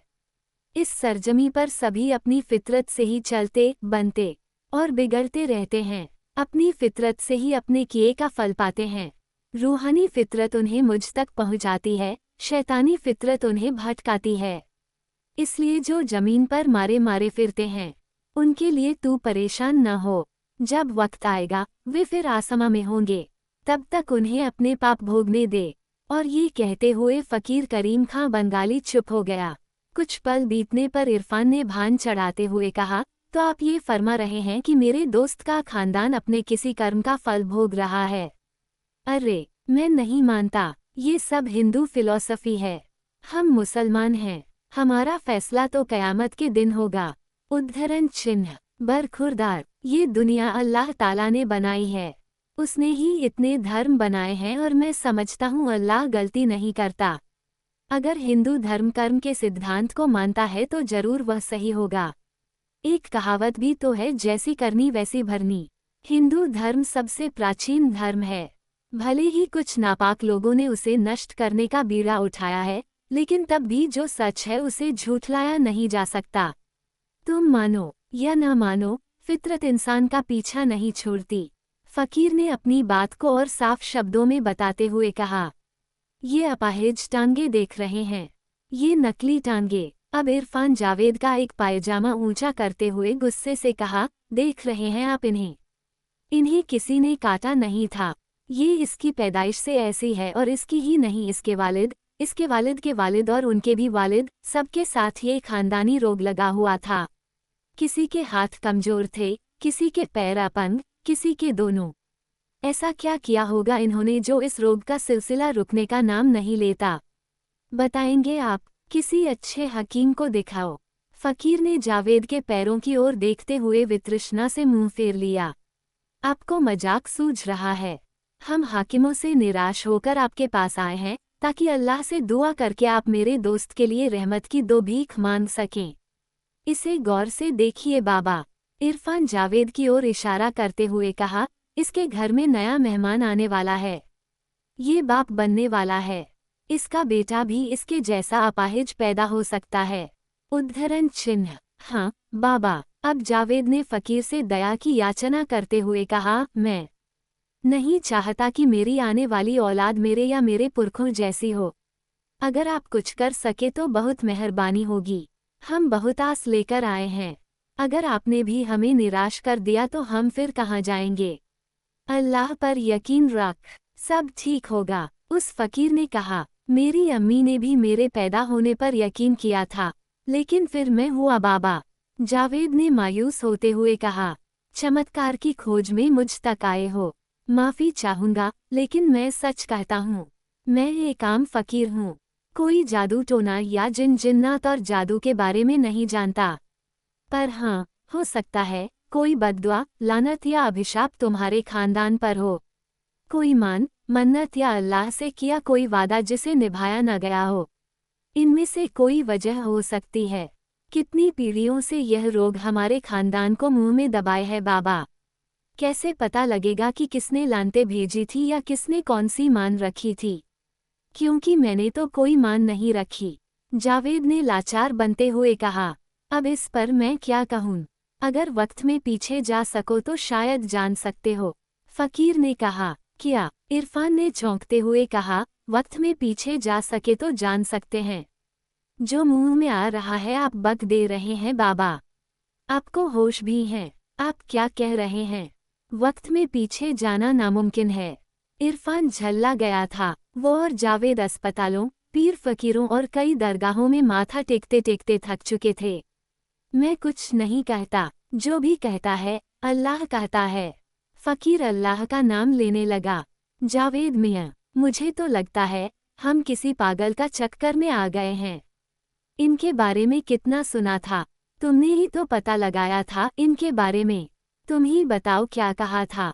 इनके दरबार से कोई खाली हाथ नहीं जाता। अब तुम देख रहे हो ये कैसी कैसी बहकी बातें कर रहे हैं। वक्त में पीछे जाएं। इरफान का सब खो गया था। वो बके जा रहा था, अरे बाबा, लोगों से उनका वर्तमान नहीं संभालता है, आप हमें वक्त में पीछे भेजने की बात कर रहे हैं। ये हो नहीं सकता। चलो जावेद मियाँ, बहुत हो गया, जो होगा देखा जाएगा। किसी और बड़े अस्पताल, किसी और बड़े डॉक्टर को दिखाएंगे, लेकिन कसम खाते हैं इन पीर फकीरों के चक्कर में नहीं पड़ेंगे। और इस तरह जावेद और इरफान फकीर की कुटिया से मायूस होते हुए बाहर आ गए थे। जब सहस्त्रबाहु ने फकीर और इरफान के बीच की बातचीत सुनी तो तब उससे रहा नहीं गया। वो 2 वॉलंटियर को झांसे में लेने की बात सोचते हुए दोनों के पीछे हो लिया। वह भी फकीर की कुटिया से बाहर निकल आया। अतीत में चले जाओ, क्या बकवास है जावेद मियाँ? इरफान जावेद से कहते हुए बड़बड़ा रहा था। बकवास नहीं है, अतीत में जाया जा सकता है और न केवल अतीत में बल्कि भविष्य में भी जाना संभव है। सहस्त्रबाहु ने उनकी बात सुन पास आते हुए कहा, नमस्कार, मेरा नाम सहस्त्रबाहु है और मैं एक खोजी पत्रकार हूँ। सहस्त्रबाहु ने अपना कार्ड देते हुए कहा, नमस्कार श्रीमान जी, मेरा नाम इरफान खान है और यह मेरा दोस्त है, जावेद शेख। इरफान ने कार्ड लेते हुए औपचारिकता पूरी की। आप दोनों से मिलकर अच्छा लगा। मैंने अंदर आप दोनों की बात सुनी। जी मैंने भी आपको देखा था, जावेद ने सहस्त्रबाहु को बताया, लेकिन माफ कीजिएगा, यानी हम समझ नहीं पाए कि आप क्या फरमा रहे थे। मैं फिर से बताता हूँ। मैंने आपकी समस्या के बारे में सुना और यह भी सुना कि उन्होंने क्या कहा। जब आपने सब सुना है तो फिर आप समझ गए होंगे कि जितनी प्रसिद्धि है उनके नाम की है उसका 1% भी उनमें नहीं है। सहस्त्रबाहु आगे कुछ कहता कि इरफान ने बीच में बोलते हुए कहा, अतीत में जा सको तो हो सकता है। इरफान ने मुंह बनाते हुए व्यंग किया और सहस्त्रबाहु से पूछने लगा, आप बताइए कि लोग इनके पास क्यों आते हैं। इसलिए न कि आदमी सब और से निराश हो चुका है और किसी ऐसी चीज की तलाश में है जो सिर्फ रूहानी ताकतें ही उसे दे सकती है। ऐसा नहीं है, सिर्फ रूहानी ताकतों की बात नहीं है, विज्ञान की ताकत भी बहुत कुछ कर सकती है। सहस्त्रबाहु ने मुस्कुराते हुए कहा, पूछा, जी मैं समझा नहीं, क्या आप हमारी मदद करना चाहते हैं। इरफान ने, हाँ, मैं आपकी मदद करना चाहता हूँ, बशर्ते आप मेरी मदद लेने को तैयार हो। मैं आपको आपका अतीत दिखा सकता हूँ, बल्कि यह कहना ज़्यादा ठीक होगा कि मैं आपको उसमें भेज सकता हूँ। करीम खां बंगाली फ़कीर के शब्दों में आप अपने अतीत में जा सकते हैं, उसे देख सकते हैं, जान सकते हैं कि आपके खानदान में ये रोग कैसे लगा। उद्धरण चिन्ह, क्या सच में। जावेद और इरफान चौंक पड़े। सच में, मतलब। इरफान सोचने लगा, एक मिनट। उसने जावेद की ओर देखा। वह भी सहस्त्रबाहु का वाक्य सुन विचार में पड़ गया था और सहस्त्रबाहु के कहने का अर्थ निकाल रहा था। सहस्त्रबाहु के होठों पर रहस्यमय मुस्कुराहट थी। मैं किसी को जानता हूँ जो अतीत में जाकर आपकी पीढ़ियों का पता लगा सकता है। जैसा कि आपने कहा या फकीर ने कि आपके खानदान पर शायद कोई हुआ लगी है या फिर कोई मान रह गई है। सहस्त्रबाहु ने दोनों की उत्सुकता को संतुष्ट करने की कोशिश करते हुए कहा, मतलब आप इनसे भी ऊंचे किसी फकीर या पीर को जानते हैं। इरफान ने पूछा, हाँ, लेकिन वो कोई फकीर या पीर नहीं है, वो एक वैज्ञानिक है, एक चमत्कारी वैज्ञानिक। उद्धरण चिन्ह, एक चमत्कारी वैज्ञानिक। जावेद ने आंखें हैरत में पड़ते हुए पूछा, वैज्ञानिक तो सुना था, लेकिन चमत्कारी वैज्ञानिक, ये बड़ी अनोखी बात बोल रहे हैं आप श्रीमान जी, जरा खुलकर बताइए, ये चमत्कारी वैज्ञानिक हैं कौन। अब इरफान बोला, बिल्कुल मैं आपको बताता हूँ, लेकिन एक शर्त है। सहस्त्रबाहु ने कहा, कैसी शर्त। इरफान ने जावेद की ओर देखते हुए पूछा, पहली शर्त ये कि मैं आपसे जो भी कहूँगा आप उस बात को मजाक नहीं समझेंगे और उस पर यकीन करेंगे। उद्धरण चिन्ह, नहीं, ये तो निर्भर करता है कि आप क्या कहते हैं। यकीन करना थोड़ा मुश्किल होगा, जांच परख कर ही किसी बात पर यकीन किया जा सकता है। हाँ, हम यह जरूर कह सकते हैं कि आपकी बात का मजाक नहीं उड़ाएंगे। इरफान ने मुस्कुराते हुए कहा, मेरी बात की जांच परख करने का मौका आपको जरूर मिलेगा। अच्छा, मेरी दूसरी शर्त भी सुनिए। उद्धरण चिन्ह, हाँ सुनाइए, वैसे मुझे शंका हो रही है। इरफान ने कहा, शंका की कोई बात नहीं होगी। मेरी दूसरी शर्त यह है कि आप मुझे पागल नहीं समझेंगे। पागल? भला हम आपको पागल क्यों समझेंगे? आप तो भले चंगे मालूम होते हैं, फिर पत्रकार भी है। अब जावेद ने पत्रकार के कार्ड की ओर संकेत करते हुए कहा, मतलब मैं मान लूं कि आप मेरे एक एक शब्द को ध्यान से सुनेंगे। जी जरूर सुनेंगे, आप कहेंगे तो पी भी जाएंगे। इरफान ने मजाक करते हुए कहा। इस पर सहस्त्रबाहु हंसने लगा, जावेद भी हंसने लगा। अब अपनी बात शुरू करने से पहले सहस्त्रबाहु एक क्षण को ठहर गया। उसने इधर उधर देखा, अपनी बात कहने के लिए उसे जगह उपयुक्त नहीं लगी। उसने अपना निर्णय बदल लिया और कहा, मेरे ख्याल से हमें कहीं और चलकर बात करना चाहिए, कहीं चाय कॉफी पीते हुए। हाँ, क्यों नहीं। चलिए, पास में एक अच्छा कॉफ़ी हाउस है, वहाँ चलते हैं। इरफान ने इशारा करते हुए बताया। हाँ, वो जगह ठीक रहेगी। उद्धरण चिन्ह। कुछ ही देर में तीनों व्यक्ति कॉफ़ी हाउस में बैठे थे, जहाँ सहस्त्रबाहु दो ठेकेदारों यानी सिविल इंजीनियर दोस्तों को डॉक्टर शून्य रामावली की महान टाइम मशीन के बारे में अपना अनुभव सुना रहा था। दोनों दोस्तों बर्फ की तरह जमे हुए, आंखें फाड़े खोजी पत्रकार सहस्त्रबाहु की कथा सुन रहे थे। उन्हें समझ नहीं आ रहा था कि वे सहस्त्रबाहु को कैसी प्रतिक्रिया दें, इसलिए उनके चेहरे सपाट भावों को व्यक्त कर रहे थे, जिस पर कुछ भाव लाने लिए उन्हें बीच बीच में अच्छा किया, जैसे आश्चर्य को व्यक्त करने वाले विस्मयबोधक शब्दों का इस्तेमाल करना पड़ रहा था। वे अपने मन से सहस्त्रबाहु की दोनों शर्तों को नकार चुके थे। वे मन ही मन हंस भी रहे थे और सहस्त्रबाहु को पागल भी समझ रहे थे। इरफान तो खुद से कह भी रहा था, भला चंगा आदमी भी पागल हो सकता है। राह चलते किसी आदमी को पत्रकार मानते हुए विश्वास नहीं करना चाहिए। उद्धरण चिन्ह। दोनों को यकीन करने में बहुत ही मुश्किल हो रही थी कि सहस्त्रबाहु का एक भी शब्द सच हो सकता था। डॉक्टर शून्य रामावली एक गुप्त कार्यक्रम प्रस्तुत कर रहे हैं। उन्हें समय यात्रा के लिए वॉलंटियर चाहिए। अगर आप दोनों वॉलंटियर बन जाए तो आप जान सकेंगे कि आपके परिवार में पीढ़ियों से चला आ रहा ये रोग कैसे पैदा हुआ। मुझे विश्वास है, आप बड़े से बड़े डॉक्टरों से मिल चुके होंगे, सहस्त्रबाहु ने अपनी बात कही। ये बात तो आपने सच कही कि हम बड़े से बड़े डॉक्टरों से मिल चुके हैं। जावेद ने कहना शुरू किया, हमने अमेरिका के डॉक्टरों से भी संपर्क किया था। उनका कहना है कि ये एक आनुवांशिक रोग मतलब जेनेटिक डिसऑर्डर है, जो करोड़ों में से किसी एक होता है। शायद 10-20 करोड़ में से किसी एक को।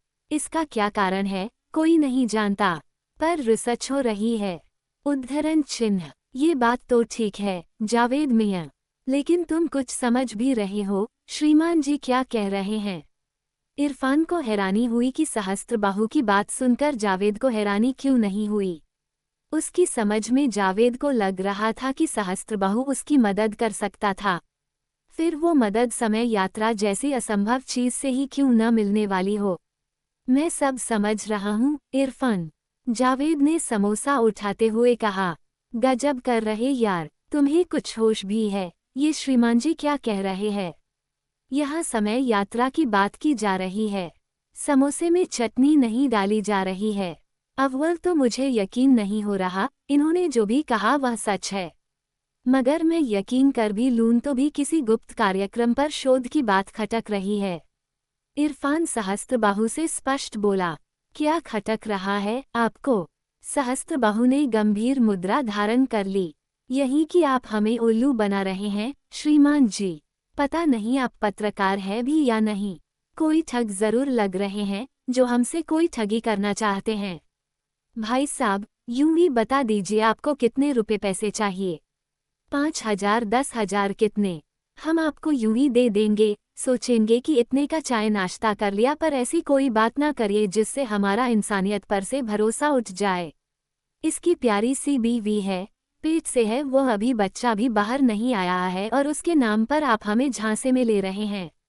थोड़ी शर्म करिए आप, इरफान ने चिढ़ते हुए सहस्त्रबाहु से कहा। योजक चिन्ह। आपको मेरी बात पर यकीन नहीं है न? सहस्त्रबाहु ने मुस्कुराते हुए कहा। यकीन कैसे आएगा जनाब, सन 2012 चल रहा है और आप समय यात्रा की बात कर रहे हैं। अभी इसके गांव जाने में 4 दिन लगते हैं, वह भी तब जब हम एक्सप्रेस ट्रेन से जाएं, और आप एक बटन दबाकर हमें बीते सालों में भेज रहे हैं। नासा चांद पर दोबारा अपने आदमी नहीं उतार पाया है और आप टाइम मशीन का आविष्कार हिंदुस्तान में कर रहे हैं।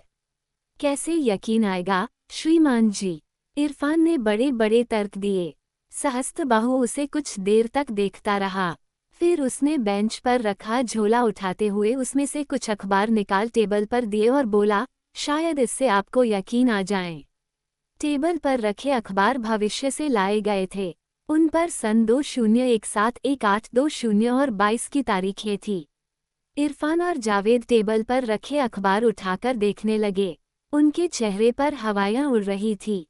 इरफान तो आंखें फाड़कर एक एक खबर को गौर से पढ़ रहा था। आने वाला भविष्य उनके सामने था।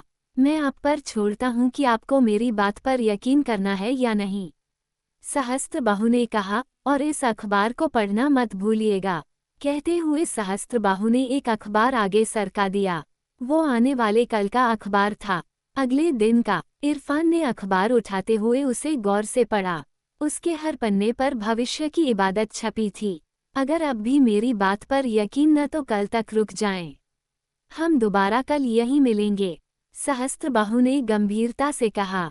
इसकी कोई जरूरत नहीं, इरफान ने हैरत से कहा। इसमें ऐसी कोई खबर नहीं है जिससे मैं ये समझे कि आप झूठ बोल रहे हैं। ये अखबार आपने कहीं बनवाया नहीं है। इनकी प्रिंटिंग क्वालिटी बहुत ही खास मशीन से संभव है, जो अभी तक कहीं नहीं है। इन खबरों को पढ़कर भी मैं समझ गया हूँ कि आपका एक एक शब्द सच है।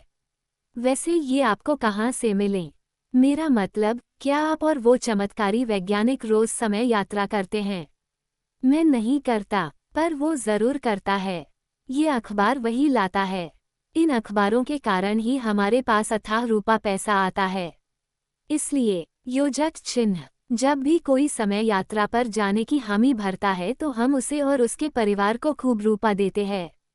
इतना कि उसकी 2-3 पीढ़ियां राजा महाराजाओं की तरह जिंदगी बसर कर सकें। मैं कोई ठग नहीं हूँ इरफान साहब, बस मैं एक महत्वाकांक्षी व्यक्ति हूँ। हमें समय यात्रा पर किस दिन भेज सकते हैं? जावेद ने उत्साह प्रदर्शित करते हुए पूछा। जब भी आप तैयार हो, सहस्त्रबाहु ने मुस्कुराते हुए कहा। इरफान हैरत से जावेद और सहस्त्रबाहु को देखने लगा था। यूरोएस समय आशा की एक किरण है। 22 सरहिंद का गद्दार, सन 1001 गजनी शहर का एक बाजार, अफगानिस्तान। ऊंचे से चबूतरे पर सैकड़ों हिंदू स्त्रियों की भीड़ थी। उनमें से ज्यादातर कम उम्र की लड़कियां थीं, जिनकी स्थिति देखने से ही बड़ी दयनीय मालूम होती थी। उनके गालों पर आंसुओं की लकीरें खींचकर सूख गई थीं और उनकी आंखों में पत्थर की सी कठोरता आ गई थी। उनके पैरों में जख्म और छाले थे तथा उन्हें बेड़ियों में जकड़ा हुआ था। ऐसा लगता था कि वक्त की कलम में स्याही सूखने बाद उनकी किस्मत लिखी गई थी। उनकी हालत बता रही थी कि उन्होंने हाल ही में किसी भीषण दौर का सामना किया था, जिसकी परिणति अभी बाकी थी। उन स्त्रियों के सामने हजारों वहशी से दिखते बदसूरत किस्म के लोग खड़े थे, जिनमें से ज्यादातर अधेड़ और उम्र के एक पड़ाव को पार कर चुके लोग थे। वे सभी तुर्क सुन्नी सरदार महमूद गजनवी की पनाह में पनपने वाली उसकी प्रजा थे। वे सभी के सभी वहां सरहिंद के राजा अजयपाल की पराजय के बाद गुलाम बनाई गई हिंदू स्त्रियों को अपनी लौड़ी या रखेल बनाने और उन्हें खरीदने के मकसद से इकट्ठा हुए थे। वे सभी बड़े बेरहम और बेदर्द थे। उन लुटेरों, कातिलों और जालिम दरिंदों ने हिंदू स्त्रियों के शरीर पर एक भी कपड़ा रहने न दिया था, जबकि उन स्त्रियों में से कितनी ही महलों में रहने वाली राजकुमारियां थीं। कितनी ही स्त्रियों को माहवारी का दौरा था, पर वहां मौजूद किसी भी मर्द के दिल में इतनी हमदर्दी और रहमत नहीं थी कि वे उनको अपनी जांघों के बीच का हिस्सा, जिससे जिंदगी रिश्ती है, ढकने के लिए एक चिंदा कपड़ा भी देता। बल्कि वे तो वासना से भरी निगाहों से उनके अंग को नाप जोख रहे थे। कुछ लोलुप निगाहों की बजाय अपने हाथों का इस्तेमाल कर उन स्त्रियों की छातियों, पीठ और जांघों को छू रहे थे, जिससे वे स्त्रियां सहमते हुए एक दूसरे से सट जाती थीं। उन्हें ठीक से खड़ा रखने के लिए एक लंबा सा व्यक्ति, जो कसाई जैसा दिखता था, उन पर चाबुक चलाता था, जिससे उन स्त्रियों की नाजुक और मुलायम चमड़ी छिल जाती थी। 2 दीनार, हिंदुओं की खूबसूरत औरतें, शाही कमसिन लौंडिया, कीमत सिर्फ 2 दीनार, ले जाओ, इन्हें बांदी बनाओ। एक लौड़ी, कीमत सिर्फ 2 दीनार। एक लंबा व मजबूत आदमी हिंदू स्त्रियों की बोली लगा रहा था। ऐसा नहीं था कि उस बाजार में ये पहली बार हो रहा था, ये कई बार हो चुका था। उस बाजार में एक मीनार थी, जिस पर लिखा था, दुख्तर हिंदुस्तान, नीलामे 2 दीनार। शायद अब भी लिखा हो, जिसका मतलब था, ये वह जगह है जहां हिंदू स्त्रियां 2 दीनार में नीलाम हुई। जब मोहम्मद गजनवी उन औरतों को गजनी ले जा रहा था तो वे स्त्रियां बिलख बिलख कर अपने पतियों, माता पिता और भाइयों को पुकार रही थीं कि वे उन्हें बचा लें। लेकिन करोड़ों हिंदुओं के बीच कोई अकेला भी ऐसा नहीं था, जो उन स्त्रियों को कट्टर इस्लामी लुटेरों से बचा पाता। रोती बिलखती उन हिंदू स्त्रियों के न पति आगे बढ़े, न उनके भाई अपने सिंहासन से उठे, न उनके पिताओं ने उन्हें सहारा दिया। हिंदू औरतें झुंड के झुंड में भेड़ बकरियों की तरह हाँककर कट्टर इस्लामी लुटेरों द्वारा ले जाती रहीं। वे बेबस और लाचार थीं। उनके पति, भाई और पिता आपस में ही बंटे रहे। उनमें से कई तो ऐसे थे जिन्होंने खुद अपने देश की बेटियों को विधवा बनाने, उन्हें बेचने या उन्हें बंदी करवाने में कोई कसर नहीं छोड़ी थी। उन्होंने अपने दुश्मनों की इसमें भरपूर मदद की थी। उस बाजार में जब एक आदमी हिंदू स्त्रियों की बोली लगा रहा था, भीड़ में एक शख्स बड़े रौब से खड़ा था। वो एक सैन्य समूह का सरदार था जिसे महमूद खुद सरदार बनाया था। वो सरदार चबूतरे पर सबसे आगे खड़ी एक निर्वसना राजकुमारी को घूर रहा था। राजकुमारी भी जलते नेत्रों से उसे देख रही थी। उसके तेवर बता रहे थे कि वो उस सैनिक सरदार से बेहद खफा थी। उसके अंग अंग से ज्वाला निकल रही थी। उसने सैनिक सरदार को देखकर थूका भी था। जल्द ही बोलियां फिर शुरू हो गईं। 2 दीनार, 2 दीनार, मेहरबान, कदरदान, हिंदू औरतें, कीमत सिर्फ 2 दीनार, ले जाए जना, कीमत सिर्फ 2 दीनार, मुझे ये दोनों चाहिए। एक कट्टरवादी की आवाज गूंजी। बिक गईं, कहते हुए लुटेरे ने संकेत किया और 2 स्त्रियों की बेड़ियां खोल दी गईं। आदमी ने उससे 4 दीनार लेकर 2 स्त्रियां उसकी ओर धकेल दीं, जिन्हें खरीदार लार पिरोता अपने साथ ले गया। 2 दीनार, 2 दीनार, कीमत सिर्फ 2 दीनार, बोली फिर शुरू हो गई। मुझे ये वाली चाहिए थी। और एक खरीदार ने कहा, लाओ, पहले 2 दीनार रखो। सैनिक ने हाथ बढ़ाकर दीनार लिया, फिर लड़की को उसकी ओर धकेलते हुए कहा, ये बिक गई। और बोलिए, फिर देखते ही देखते कई स्त्रियां उन कट्टरवादी लोगों के हाथ में धकेल दी गईं। राजकुमारियां, उनकी दासियां और कम उम्र की लड़कियां, किसी को भी बख्शा नहीं गया था। आखिर में कुछ शाही घराने की हिंदू स्त्रियां रह गई थीं, जिनमें वह राजकुमारी भी थी जिसे सैनिक समूह का सरदार अब दिखाते हुए घूर रहा था। उस राजकुमारी और उसकी सहेलियों को बेचने के लिए सबसे आखिर में बोली लगने वाली थी। शायद ऐसा आदेश उस सैनिक सरदार ने ही दिया था। जल्द ही उनकी बोली भी शुरू कर दी गई। उद्धरण चिन्ह ... और अब पेश है सरहिंद के महाराज अजय पाल के राजघराने की राजकुमारी माधवी और उसकी दासियां व सहेलियां। कौन इन्हें खरीदेगा जनाब, बोलिए। आदमी की आवाज बुलंद हो चुकी थी। मेरी बात मान ली होती तो आज ये दिन नहीं देखना पड़ता तुम्हें माधवी। सैनिक सरदार ने राजकुमारी माधवी को देखते हुए कहा। वो चबूतरे के करीब आ चुका था। तेरी बात मैंने न तब मानी थी और न कभी मानूंगी बालचंद। तू एक नीच है। तू सरहिंद का गद्दार है, देशद्रोही है। तेरे कारण मेरा राज्य पराजित हुआ। तेरे कारण मेरे पिता की हत्या हुई। तेरे कारण हजारों स्त्रियां विधवा हुईं। स्मरण रखना, भगवान तुझे कभी क्षमा नहीं करेगा। राजकुमारी गुस्से से बोली। भगवान? कौन सा भगवान? क्या तूने देखा नहीं इन्होंने क्या किया? इन्होंने तुम्हारे भगवान के टुकड़े टुकड़े करके अपने घरों में सजा लिए हैं। अब तो सिर्फ अल्लाह ही है। अल्लाह ही तुम्हारे देवी देवताओं पर भारी है। बालचंद्र ने अपने साथियों की ओर संकेत करते हुए कहा। इसलिए तूने अपना धर्म और निष्ठा बदल ली। नीच, अधर्मी। राजकुमारी माधवी जलते नेत्रों से बोली, इसलिए तूने इस्लाम कबूल कर लिया? हाँ, इसलिए मैंने इस्लाम कबूल कर लिया। अब महमूद के गजनी आने पर मेरा फैसला कर लिया जाएगा। तेरा राज्य और राजपरिवार का इष्ट मंदिर मेरा होगा। उसके सिंहासन पर अब मेरी ताजपोशी होगी। उद्धरण चिन्ह, जिसे तोड़कर तू नई इबादत लिखेगा? माधवी ने पूछा। हाँ, ऐसा ही होगा। अब वहाँ वही होगा जैसा महमूद चाहेगा। एक एक नागरिक से इस्लाम कबूल करवाया जाएगा। एक एक मंदिर को खंडित किया जाएगा। तेरे राज परिवार का इष्ट मंदिर भी छोड़ा नहीं जाएगा माधवी। उद्धरण चिन्ह, सरहिंद के मंदिरों को तोड़कर तेरे हाथ नहीं कांपे, जो तू अब राज परिवार के मंदिर को खंडित करने की बात कर रहा है, वो भी इन मूर्ति भंजकों के लिए। दुष्ट, ये महानीच, ये अधर्मी, तेरी इष्ट देवी तुझे कभी क्षमा नहीं करेगी। तुझे श्राप लगेगा। उद्धरण चिन्ह, ऐसा कहने से कुछ नहीं होगा सरहिंद की राजकुमारी।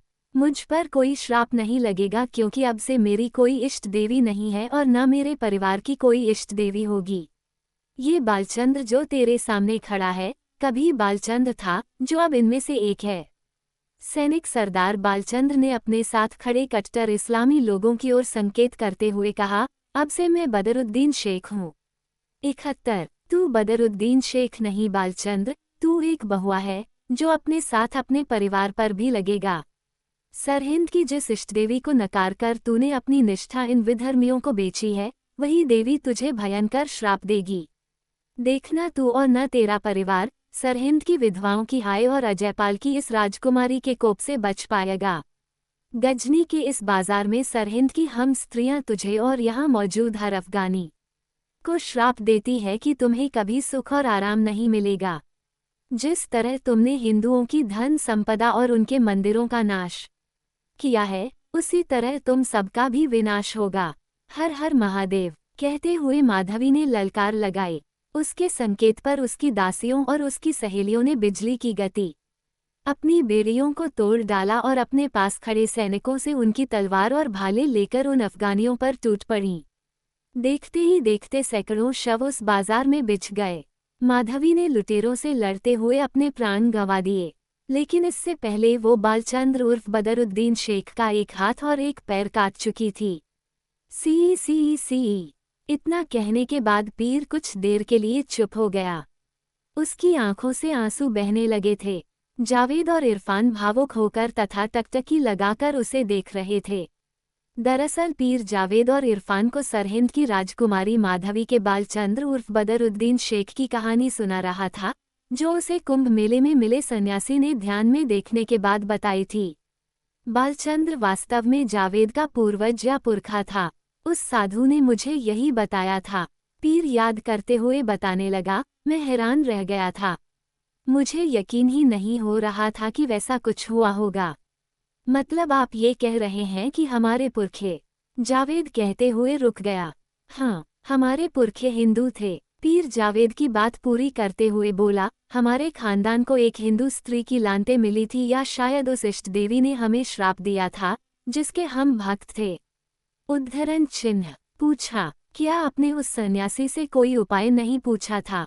इरफान ने पीर से पूछा था। मैंने उससे उपाय भी पूछा था। मैंने उससे ये तक कहा था कि अगर मेरे पुरखे हिंदू थे और उनसे किसी जज्बात में आकर कोई भूल हो गई थी तो क्या उस भूल को सुधारने के लिए मैं फिर से हिंदू बन जाऊं? तो जानते हो इस पर उसने क्या कहा था? उसने कहा था कि नहीं, इसकी कोई जरूरत नहीं। तुम जो हो अब यही तुम्हारी पहचान है और यही तुम्हारी पहचान होना चाहिए।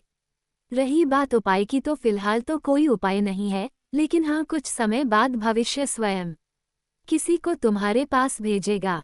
वो तुम्हारा वंशज होगा, उसके पास कुछ शक्तियाँ होगी। अगर तुम उसे यही बताओगे जो मैंने तुम्हें बताया है, तो भूतकाल में जाकर बालचंद्र को रोक सकेगा। यदि ऐसा हो गया तो शायद तुम्हारे वंश पर, तुम्हारे खानदान पर सरहिंद की राजकुमारी का श्राप नहीं लगेगा। कहते हुए पीर ने उम्मीद से भरी निगाहों से जावेद को देखा और कहा, उसने कहा था तुम आओगे। उसकी बात सच हुई। अब ये तुम्हारे ऊपर है मेरे बेटे कि तुम क्या करते हो। मेरा काम खत्म हुआ, अब तुम तय करो कि क्या करना है। उद्धरण चिन्ह। पीर के ये कहते ही जावेद इरफान को देखने लगा, मानो उसकी आंखों में पड़ रहा था कि वो क्या सोचता है। उसे यकीन नहीं हो रहा था कि ये सब कुछ होने वाला था। मुझे थोड़ा वक्त चाहिए बाबा, जावेद ने पीर से कहा। बेशक, तुम वक्त लो, तुम्हारे पास तो बहुत वक्त है, पर जो भी फैसला लेना सोच समझ कर लेना। इतिहास जितना रोमांचक लगता है उतना ही खतरों से भी भरा है। उद्धरण चिन्ह। मैं समझ गया बाबा। उद्धरण चिन्ह। और फिर जावेद और इरफान पीर के गरीबखाने से बाहर आ गए। वे बहुत देर तक सोच में डूबे रहे। उन्होंने भूतकाल में जाने को लेकर तर्क वितर्क और आपस में विमर्श किया। तो क्या कहते हो इरफान? जावेद ने इरफान से पूछा, क्या हमें और पीछे जाना चाहिए? अब मैं क्या कहूँ जावेद मियाँ, ये फैसला तुम्हें करना है। तुम्हारे साथ यहाँ तक आने के लिए मैंने डॉक्टर रामावली की द रियल टाइम मशीन चुराई। बिरला पार्क में गोली लगने पर मैं तुम्हें अस्पताल ले गया। मैंने हुमायूं के मकबरे में तुम्हें बचाया। हम बर्मा गए, हमने बहादुर शाह जफर के पुरखे को देखा, हमने शाह को देखा, हमने कव्वालियाँ सुनी। मियाँ, मैंने हर परिस्थिति, हर हालत में तुम्हारा साथ दिया है, मुझे आगे भी तुम्हारा साथ देने में की कोई ऐतराज नहीं है। जहन्नुम में भी जाने को बोलोगे तो मैं तैयार हूँ। उद्धरण चिन्ह। ठीक है, मैं घड़ी को धूप दिखाता हूँ। कहते हुए जावेद ने किसी सुनसान जगह की ओर देखा। ये दोनों ने पीर के घर में एक रात गुजारी। फिर अगले दिन जब घड़ी पूरी तरह से चार्ज कर ली गई, दो दोस्त, दो समय यात्री, दो हमसफर अतीत की अनजान, अनदेखी और अगम्य यात्रा पर चल पड़े। इस बार इरफान ने जावेद से घड़ी लेकर अपनी कलाई पर बांध ली। जब जावेद ने इरफान का हाथ पकड़ लिया तब इरफान ने घड़ी में समय निश्चित कर घड़ी का बटन दबा दिया। यूरो-एस समय यात्रा प्यार का दूसरा नाम है। सन 2150 बेंगलुरु का मॉल। 30 वजह प्यार और कुदरत। मिसबा 8वें माले पर एक रेस्टोरेंट में घड़ी साज मैत्रेय का इंतजार कर रही थी। आफताब उसके पास व्हीलचेयर पर बैठा था। दोनों किसी दक्षिण भारतीय व्यंजन का लुफ्त उठा रहे थे। वो व्यंजन उन्होंने कार्ड द्वारा भुगतान के बाद पाए थे, जिसे एंटीक वस्तुओं की दुकान में मैत्रेय ने दिया था। ये खाना कितना लजीज है न अम्मी? आफताब ने सांभर में डोसा डालते हुए मिसबा से व्यंजन की तारीफ की। हाँ, ये बहुत लजीज है, मिसबा ने कांटे वाले चम्मच से निवाला मुंह में रखते हुए कहा। और ये मॉल भी कितना शानदार है, सारे काम रोबोट कर रहे हैं। आफताब ने फिर कहा, उड़ने वाली कारों से लोग सीधे रेस्टोरेंट्स में आ रहे हैं। नीचे वहाँ गेम्स की शॉप्स भी कितनी अलग थी। क्या मैं वहाँ जा सकता हूँ? उसने नीचे गेम्स की शॉप को देखते हुए मिसबा से कहा। हाँ जरूर, पर उसके लिए हमें कार्ड खरीदना होगा जो कि पैसों से आएगा। तुम समझ रहे हो ना मैं क्या कह रही हूँ? हमारे पास अंकल का कार्ड है तो। आफताब ने आस भरी निगाहों ने मिसबा को देखा, मानो सुनना चाहता था कि हाँ तुम गेम खेल लेना, पर नहीं, उन्होंने कार्ड लंच के लिए दिया था। आफताब, हमें तुम्हारे गेम्स के लिए उनसे पूछना पड़ेगा। मिसबा ने उसे हताश करने वाला जवाब दिया। वो कब आएंगे? आफताब ने फिर पूछा। उन्होंने 1 घंटे में आने को कहा था, आते ही होंगे। कहते हुए मिसबा भी गेम की शॉप पर देखने लगी। वहाँ कई बच्चे और जवान लोग गेम खेलने में व्यस्त थे। फिर वो खाने का लुफ्त उठाती रही। कुछ देर बाद उसने आफताब के लिए केक और कुकीज का भी ऑर्डर दिया। एक रोबोट ऑर्डर लेकर गया। अरे, ये क्या तुमने दक्षिण भारतीय खाना मंगवाया है? यह मेरा पसंदीदा घड़ी साज मैत्रेय आ चुका था। टेबल पर दक्षिण भारतीय खाना देख उसकी आंखों में चमक आ गई थी। उसे भी दक्षिण भारतीय व्यंजन बहुत पसंद थे। आप आ गए। मिसबा कुर्सी से उठते हुए उसका अभिवादन करने लगी। इस पर मैत्रेय ने उसे टोकते हुए कहा, कृपया बैठी रहो, खाते में उठना नहीं चाहिए। वो कुर्सी सरकाकर बैठ गया। और तुमने केक और कुकीज ऑर्डर किया है? उसने आफताब की डिश देखते हुए कहा। यह मेरा पसंदीदा है। आफताब ने खुश होते हुए कहा। तुम्हें यहाँ की स्पेशल चाइल्ड डिश खाना चाहिए, वो बहुत बढ़िया है। उसे जादू की कुल्फी कहते हैं। रुको, मैं अभी ऑर्डर करता हूँ। कहते हुए मैत्रेय ने टेबल पर एक बटन दबाया, जिसके बाद तुरंत ही एक रोबोट वहां हाजिर हो गया। जी सर, रोबोट बोला। रोबोट को ऑर्डर देने के लिए मैत्रेय को रोबोट से कार्ड को स्कैन कराना था। मिसबा ने ये समझते हुए कि कार्ड उसके पास है, बैग में से कार्ड को निकालने लगी। इस पर मैत्रेय ने उसे टोका, कार्ड को अपने पास ही रहने दो, मेरे पास दूसरा कार्ड है। फिर उसने अपनी जेब से कार्ड निकाला और उसे रोबोट से स्कैन करवाकर जादू की कुल्फी और कुछ अन्य व्यंजन अपने लिए ऑर्डर किए। रोबोट ऑर्डर लेकर चला गया। तो कौन से साल से आई हो? मैत्रेय ने मिसबा से पूछा। साल 2012 से, मिसबा ने जवाब दिया। जगह? मैत्रेय ने फिर पूछा। इंदौर, मध्य प्रदेश के एक शहर से। उद्धरण चिन्ह। मैं जैसलमेर से निकला था, मैत्रेय ने बताया। साल 2005 में, उसकी लैब से। 2005 से, मिसबा चौंक पड़ी। उसे यकीन नहीं हुआ, मतलब आप 150 सालों से भविष्य में हैं? उसने मैत्रेय से पूछा। एक तरह से हाँ भी और नहीं भी, दोनों बातें हैं। वैसे ठीक से गणना करूं तो मुझे 7 साल के लगभग होने आए हैं। उद्धरण चिन्ह। 7 साल? मिसबा को हैरानी हुई। उसने आश्चर्य करते हुए पूछा, 7 साल से आप यहाँ हैं, फिर भी आपकी उम्र नहीं बढ़ी। मैं 24 घंटे मुंबई के एक स्टेडियम में रह गई थी। बारिश की वजह से घड़ी की ऊर्जा खत्म हो गई थी। समय पूरा होते ही समय की झटका तरंगों ने हमारी उम्र बढ़ा दी। मैं और आफताब 5 साल बड़े हो गए। 19। मैं समझ सकता हूँ, ये होना लाजमी है। समय जो हमारी सांसों की तरह है, हमें बुरी तरह प्रभावित करता है। आप क्या ग्रहण कर रहे हैं, वह आपका भविष्य बन जाता है। आप जो श्वास छोड़ते हैं, वह परिणाम होता है। लेकिन तब भी बहुत सी चीजें हैं जो अस्वाभाविक तौर पर होती हैं। जैसे कभी कभी सांसों का अटक जाना। मैं भी अटक चुका था, पर अब तुम आ गई हो तो मतलब है कुछ होगा। उद्धरण चिन्ह। मतलब आप भटक चुके थे। मिसबा को समझ नहीं आया। अटकने से मेरा मतलब है, समय में कई लूप होल्स होते हैं। हम उन्हें छेद कह सकते हैं। उनमें चीजें यथावत रहती हैं।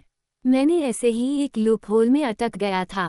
उद्धरण चिन्ह। लूप होल, यह क्या होता है? मिसबा ने पूछा। लूप होल ऐसी जगह है जहां समय की झटका तरंगें आपको प्रभावित नहीं करती। अच्छा, ये बताओ यहाँ कैसे आई? मतलब उसने तुम्हें भेजा या तुम खुद? मैत्रेय ने मिसबा से उसके आने का कारण पूछा। मिसबा ने उसे पूरी कहानी कह सुनाई। फिर उसने पूछा, आप एंटीक की दुकान में कब से काम कर रहे हैं? आपका बॉस घड़ी के बारे में आपसे कुछ कह रहा था। मिसबा ने मैत्रेय के बारे में जानना चाहा। वो पागल है, उसे हर चीज एंटीक लगती है। मैं पिछले 2 सालों से उसके यहाँ काम कर रहा हूँ। इसके पहले कहीं और था। दरअसल 2 साल वो समय होता है जिस दौरान आपके शरीर में प्रकट हो रहे लक्षण और चिन्ह जैसे झुर्रियां, बालों का सफ़ेद होना इत्यादि कोई पकड़ नहीं पाता है। देखो, मैं अब भी 28-30 साल का नौजवान हूँ, पर मैं नहीं चाहता कि कोई जाने कि मेरी रुकी हुई उम्र का कारण क्या है। इसलिए मैं अलग अलग जगह काम की तलाश करता रहता हूँ, इस उम्मीद में कि कोई मुझे लेने आएगा और एक बार फिर मैं अपने वर्तमान में जा सकूंगा। मैत्रेय ने मिसबा को बताया। उसने आपको क्यों भेजा था? मिसबा ने डॉक्टर शून्य रामावल्ली का जिक्र छेड़ा। उसने मुझे नहीं भेजा था, मैं खुद समय चक्र में आया था। हाँ, ये बात और है कि इसके लिए मुझे उससे लड़ना पड़ा था। उद्धरण चिन्ह। लड़ना पड़ा था मतलब? मिसबा को आश्चर्य हुआ। मैं किसी को ढूंढने आया था। उद्धरण चिन्ह। ढूंढने आए थे? किसे? मिसबा ने जिज्ञासा व्यक्त की। निशोक की गर्लफ्रेंड को, मैत्रेय ने बताया। निशोक? ये कौन है? मिसबा के लिए निशोक नया नाम था। निशोक? माफ करना, मुझे उसका पूरा नाम बताना चाहिए था। डॉक्टर शून्य निशोक रामवल्ली, यह उसका पूरा नाम है, जिसे शायद तुम डॉक्टर शून्य रामावल्ली कहती होगी। हम उसे निशोक के नाम से पुकारते थे। क्या दिन थे वो! काफी अरसा हो गया उससे मिले। 2 दुश्मन एक लड़की को पाने के लिए क्या क्या कर गुजर गए थे। मैत्रेय पुरानी बातें याद करते हुए सोचने लगा। आपकी जादू की कुल्फी और आपकी regular dish sir. Robot order ले आया था। उसने ऑर्डर टेबल पर रख दिया और चला गया। ये लो, यहाँ की चिल्ड्रन स्पेशल डिश। मैत्रेय ने जादू की कुल्फी की प्लेट आफताब की ओर बढ़ा दी। फिर कहा, अब मैं भी थोड़ी पेट पूजा कर लेता हूँ, बड़ी भूख लग रही है। मेरा मालिक बहुत कमीना है, बहुत काम करवाता है। मैत्रेय ने छुरी कांटे उठा लिए और खाने की प्लेट पर टूट पड़ा। मिसबा का लंच हो चुका था। वह नैपकिन से मुंह पोंछ रही थी। उसके हाथ पोंछते ही एक डस्टबिन जैसा दिखाई देने वाला रोबोट उसके पास आकर जूठी प्लेट और नैपकिन ले गया। क्या आप साथ में पढ़ते थे? मिसबा ने पानी का गिलास उठाते हुए मैत्रेय से पूछा। हाँ, हम एक कॉलेज में थे। मैत्रेय निवाला चबाते हुए बोला, पर हमारे विषय अलग थे। निशोक एक भौतिकी का छात्र था और मैं कला संकाय का एक लफंगा छात्र। हम दोनों एक ही लड़की को पसंद करते थे। उसका नाम स्वर्णा था। क्या खूब थी वो, भला की खूबसूरत। स्वर्णा की बात करते ही मैत्रेय के हाथ रुक गए। उसने कांटा और चम्मच छोड़ दिया और कुछ भावुक सा हो गया। अफसोस, वो इस दुनिया में नहीं है, उसने याद करते हुए बताया। क्या? मिसबा चौंक गई। आफताब भी हैरत से मैत्रेय को देखने लगा। उसकी जादू की कुल्फी बनकर उड़ने लगी थी। हाँ, स्वर्णा मर चुकी है, समय के अनंत भंवर में। अच्छा होता निशोक ने उसे मरने ही दिया होता। मैत्रेय मायूस होते हुए बोला, ये आप क्या कह रहे हैं? मिसबा ने पूछा। मैं सच कह रहा हूँ। उसके पीछे ही मैं यहाँ आया था। भगवान नहीं चाहता था कि वो हम दोनों में से किसी को मिले, इसलिए वो किसी तीसरे आदमी से शादी करने जा रही थी, जबकि वह निशोक को बहुत प्यार करती थी। शायद दोनों के बीच कुछ अनबन हो गई थी जिसके कारण उसने ये निर्णय लिया था। मुझे ठीक से नहीं पता, पर ये जरूर पता है कि जिस दिन उसकी शादी होने वाली थी, उस दिन के विषय में निशोक को पहले से आशंका थी। उसे मालूम पड़ गया था कि शादी के दिन स्वर्णा मरने वाली है। कमीना बहुत पहले से समय के जटिल सिद्धांतों पर काम कर रहा था। उस वक्त तक द रियल टाइम मशीन बनी नहीं थी, लेकिन वो गणना से जानता था कि अनहोनी घटने वाली है। वो कॉलेज में भी बहुत होशियार था, हर साल अव्वल आता था। उसका कोई सानी नहीं था सिवाय मेरे। बस मुझे नहीं पता था कि क्या होने वाला था, पर उसे पता था। उसने स्वर्णा के विषय में मुझे बताया। मुझे उसकी बात पर यकीन नहीं आया, लेकिन फिर उसने मुझे कुछ ऐसी बातें बताई जिस पर मैं कोई संदेह नहीं कर सका कि वो झूठ कह रहा था। उसकी टाइम थ्योरी एकदम सही थी। फिर हम मिलकर स्वर्णा की मौत को रोकने के लिए जी जान से लग गए, पर उसकी मौत को रोक न सके। कुदरत किसी को भी छेड़छाड़ करने नहीं देती, होता वही है जो होना है। स्वर्णा की मौत में से वो और मैं बहुत टूट गए थे। मुझे स्वर्णा की मौत से उबरने में काफी समय लगा, पर उसे एक सनक सवार हो गई थी। वो कुदरत लिखे को बदलना चाहता था। करीब 1 साल बाद दिन रात एक कर उसने टाइम मशीन बना ली। चूंकि मैं उससे जुड़ गया था तो सबसे पहले उसने ही मुझे उसके बारे में बताना ठीक समझा। उसे पूरा भरोसा था कि पीछे जाकर हम स्वर्णा की मौत को रोक सकते थे।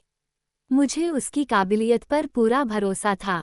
हम अतीत में पीछे गए और हमने कोशिश की कि स्वर्णा की मौत को रोक सकें, लेकिन हम नाकाम हुए। 1 बार, 2 बार, 3 बार, हम बार बार नाकाम होते रहे।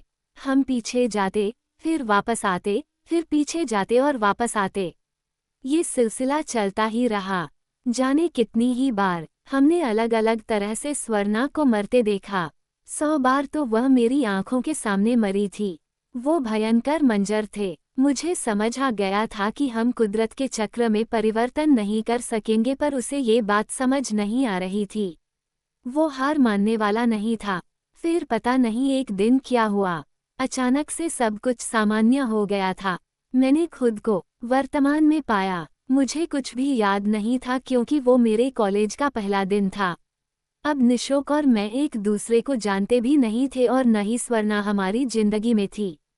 सब कुछ सामान्य था। हम सामान्य लोगों की तरह अपनी जिंदगी बसर कर रहे थे। पर एक दिन निशोक मेरी नज़रों के सामने आ गया। उसे देखकर मुझे ऐसा लगा कि मैंने उसे कहीं देखा है। मुझे कुछ गड़बड़ लगी। दरअसल बार बार समय यात्रा के कारण ऐसा हुआ था।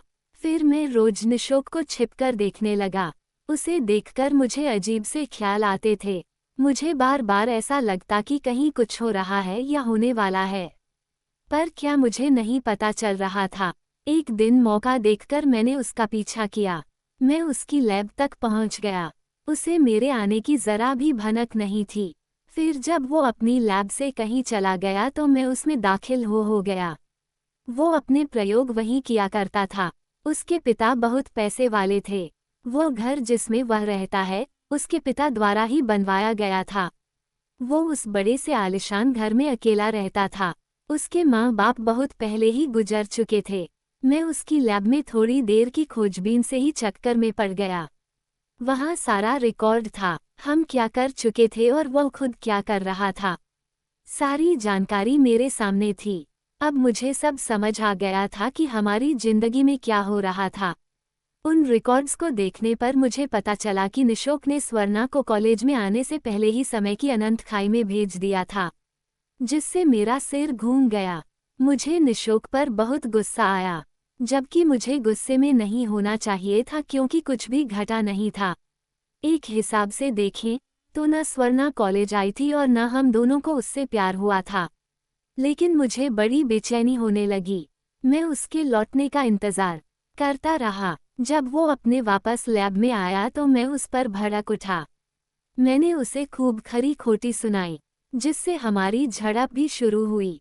फिर मैंने उसे स्वर्णा को वापस लाने के लिए बोला पर वो इनकार कर गया। उसने मुझे कहा कि ये असंभव है क्योंकि स्वर्णा खो गई है। मैं नहीं माना। मुझे यकीन ही नहीं हुआ कि समय एक भूल भुलैया हो सकती है। मैं मानता हूँ कि मैं दिल से ज्यादा दिमाग से सोचता हूँ, इसलिए मैं उससे झगड़ने लगा।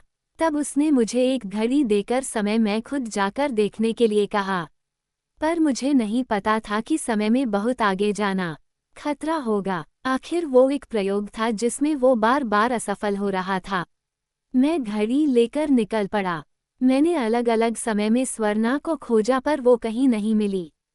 फिर एक दिन गलती से मैं ऐसी जगह पहुंच गया जहां समय की झटका तरंगों का कोई असर नहीं होता था। वो एक समाधि थी, एक लड़की की समाधि जिस पर लिखा था, यहाँ वो लड़की सोई है जिसे बचाने के लिए उसके प्रेमी और दोस्त ने 1001 कोशिशें की। वो स्वर्णा की समाधि थी। उद्धरण। और फिर मैत्रेय फूट फूट कर रोने लगा। मिसबा की आंखों से भी झरझर आंसू गिरने लगे। दोनों एक दूसरे को हिम्मत बंधाने लगे कि अब अच्छा होगा। फिर मैत्रेय सुबकते हुए बोला, मैं वापस जाकर निशोक को बताना चाहता था, लेकिन मेरी घड़ी खराब हो गई और मैं यहीं अटक गया। समय की यात्रा ने मेरा कद भी छोटा कर दिया। आइंस्टीन की थ्योरी के सभी प्रयोग जैसे मुझ अकेले ने झेले हैं। मिसबा को कुछ हंसी सी आ गई। मैत्रेय बहुत अनोखा था। उसने अपने आंसू पोंछे। आफताब के आंसू उसकी जादू की कुल्फी में गिरने लगे। अब चूंकि तुम आ गई हो तो शायद मैं दोबारा अतीत में जा सकूंगा। मैत्रेय ने अपने आप को संभालते हुए कहा। आफताब भी अपनी भावुकता पर काबू करते हुए मैत्रेय को दिलासा देने लगा। जब मैत्रेय चुप हो गया तो उसने अपनी घड़ी में समय देखा। उसके लिए समय की झटका तरंगे आने वाली थी। 17। हमें यहाँ से चलना होगा। मेरी शॉकवेव आने वाली है। मैत्रेय कुर्सी से उठते हुए बोला, मुझे पता नहीं उसका तुम पर क्या असर होगा, पर मेरे ख्याल से तुम्हें भी मेरे साथ लूप होल में चलना चाहिए। शायद वहाँ सुरक्षित रहोगी। ठीक है, हम साथ में चलते हैं। मिसबा ने कुर्सी से उठकर आफताब की व्हीलचेयर थाम ली। कुछ ही देर में वे मॉल से बाहर निकलते हुए किसी पुरानी उड़न खटोला कार में उड़ रहे थे, जो 20 मिनट के सफर के बाद एक सुनसान जंगल के तालाब के ऊपर खड़ी थी। यही वो लूप होल है जहां टाइम की शॉक वेव काम नहीं करती। मैत्रेय ने घड़ी में समय देखते हुए मिसबा को बताया, इस तालाब के नीचे ही वो समाधि है। पहले यहाँ तालाब नहीं था, लेकिन एक बाढ़ आई जिससे यहाँ का एक बड़ा इलाका डूब गया। मैत्रेय के कहने पर मिसबा और आफताब तालाब को देखने लगे। मिसबा को कुछ घबराहट हो रही थी, मानो सोच रही थी कि मैत्रेय की बात मानकर उसने ठीक किया था अथवा नहीं। शॉक वेव 3 मिनट में आने वाली है, मैत्रेय ने घड़ी में देखते हुए कहा। हम तैयार हैं। मिसबा ने आफताब का हाथ कसकर थाम लिया था। यूरोएस समय एक विज्ञान है। 24 हमने उन्हें खो दिया। सन 2012 डॉक्टर शून्य रामावल्ली की लैब। डॉक्टर शून्य निशोक रामवल्ली स्क्रीन पर टिमटिमाते 2 बिंदुओं को देख अति उत्साहित और आनंदित हो रहा था। वे 2 बिंदु उसे किसी विशेष घटना की ओर इंगित करते से लग रहे थे। उसकी आंखों में गहरी खुशी की चमक उठ चुकी थी और वह बार बार चिल्लाने लगा था, मैत्रेय मिल गया, मैत्रेय मिल गया, शायद वो जिंदा है। मिसबा ने उसे ढूंढ निकाला। उसकी घड़ी ने मैत्रेय की घड़ी के पास होने का सिग्नल दे दिया है। वो घड़ी भले ही काम न कर रही हो पर मिसबा की घड़ी से मिलने वाले सिग्नल को उसने पकड़ लिया है। अब मैं जान सकूंगा हूँ कि मेरी स्वर्णा कहाँ है। अगर वो जीवित हुई तो मैं उसे वापस देख सकूंगा। मेरा प्रयोग भी लगता है काम कर जाएगा। हाँ, कुछ हेरफेर करने पड़ेंगे, लेकिन हम फिर से साथ होंगे। I love you Swarna, I love you Maitreya. निशोक अपने आप में बड़बड़ाने लगा। क्या हुआ डॉक्टर, किसे आई लव यू बोल रहे हो? खोजी पत्रकार सहस्त्रबाहु जो कि उसके पास ही खड़ा था, डॉक्टर शून्य रामावल्ली को अचानक से उत्साहित होता देख हैरत में पड़ गया। मैत्रेय की घड़ी का सिग्नल मिला है सहस्त्रबाहु। 7 साल बाद बहुत बड़ी कामयाबी मिली है। भगवान ने चाहा तो आगे भी मुझे कामयाबी मिलेगी। देखना फिर स्वर्णा, मैत्रेय और मैं एक होंगे।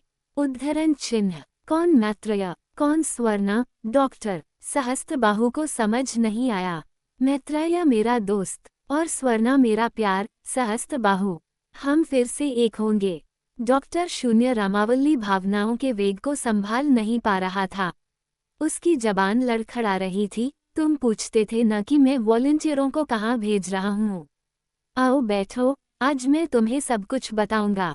और डॉक्टर शून्य रामावल्ली ने सहस्त्रबाहु को कंधों से पकड़कर कुर्सी पर बैठा लिया और उसे अपनी, मैत्रेय की और स्वर्णा की कहानी सुना दी। वह भावनाओं के आवेश में था। कहानी सुनते ही सहस्त्रबाहु का हृदय गदगद हो उठा। उसका गला आंसुओं से रुंध सा गया। उसे यकीन ही नहीं हुआ कि अपने प्यार को पाने के लिए कोई इतना भी पागल और जुनूनी हो सकता है।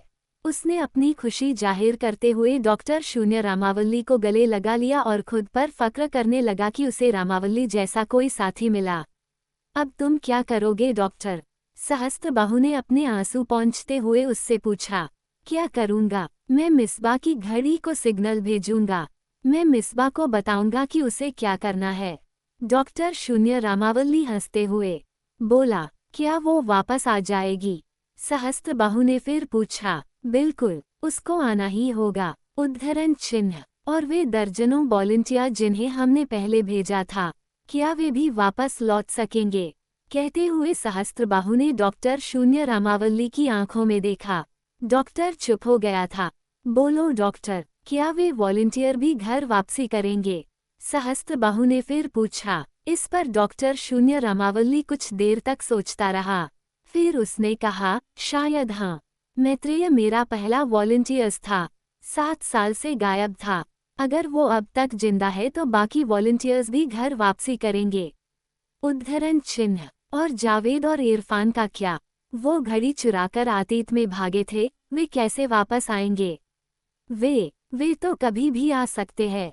उद्धरण चिन्ह। आपने कहा था उनकी वापसी का प्रतिशत 0.99% है। मैंने झूठ कहा था। डॉक्टर शून्य रामावल्ली स्क्रीन को देखने लगा। उस पर जावेद और इरफान की स्थिति सामान्य रूप से आ रही थी। उनके पास मेरी सबसे पहले वाली घड़ी है, जिसे मैंने स्वर्णा को वापस लेने के लिए बनाया था। बस मिसबा को सकुशल लाने के लिए हमें कुछ और वॉलंटियर की जरूरत पड़ सकती है। उद्धरण चिन्ह। जब डॉक्टर शून्य रामावल्ली ये कह रहा था, तभी उसका ध्यान स्क्रीन पर गया। 4 बिंदु, जो 4 लोगों की सही स्थिति को प्रकट कर रहे थे, तेज आवाज के साथ टिमटिमाने लगे थे। स्क्रीन पर समय के अलग अलग आयाम और क्षेत्र दिखाई पड़ने लगे। ये क्या हो रहा है? निशुक घबराते हुए गौर से स्क्रीन को देख बटन दबाने लगा। लंगड़ा जावेद और उसका घमंडी दोस्त कहाँ जा रहे हैं? वो गंभीर मुद्रा धारण करते हुए बोला। और मैत्रेय और मिसबा की घड़ियों के सिग्नल को क्या हो रहा है? क्या ये जाने वाले हैं? वे कहाँ बढ़ रहे हैं? क्या समय की झटका तरंगे आ रही हैं? डॉक्टर शून्य रामावल्ली बड़बड़ाने लगा। सहस्त्रबाहु चकित होते हुए उसके पास आ गया। क्या हुआ डॉक्टर? उसने डॉक्टर शून्य रामावल्ली से पूछा। पता नहीं, पर ऐसा नहीं होना चाहिए। हम उन्हें खोने वाले हैं। उद्धरण चिन्ह। जिस समय दोनों स्क्रीन पर जावेद और इरफान तथा मैत्रेय और मिसबा की घड़ियों की स्थिति देख रहे थे, उसी समय जावेद और इरफान समय के एक लूप हमें प्रकट हो चुके थे तथा मैत्रेय और मिसबा लूपहोल वाले तालाब पर अपनी कार में बैठे थे। टाइम की शॉकवेव उनके ऊपर से गुजर रही थी। कुछ ही देर बाद स्क्रीन पर स्थिति सामान्य हो गई। अब चारों बिंदु सामान्य रूप से टिमटिमा रहे थे, जिन्हें देखकर सहस्त्रबाहु ने राहत की सांस ली।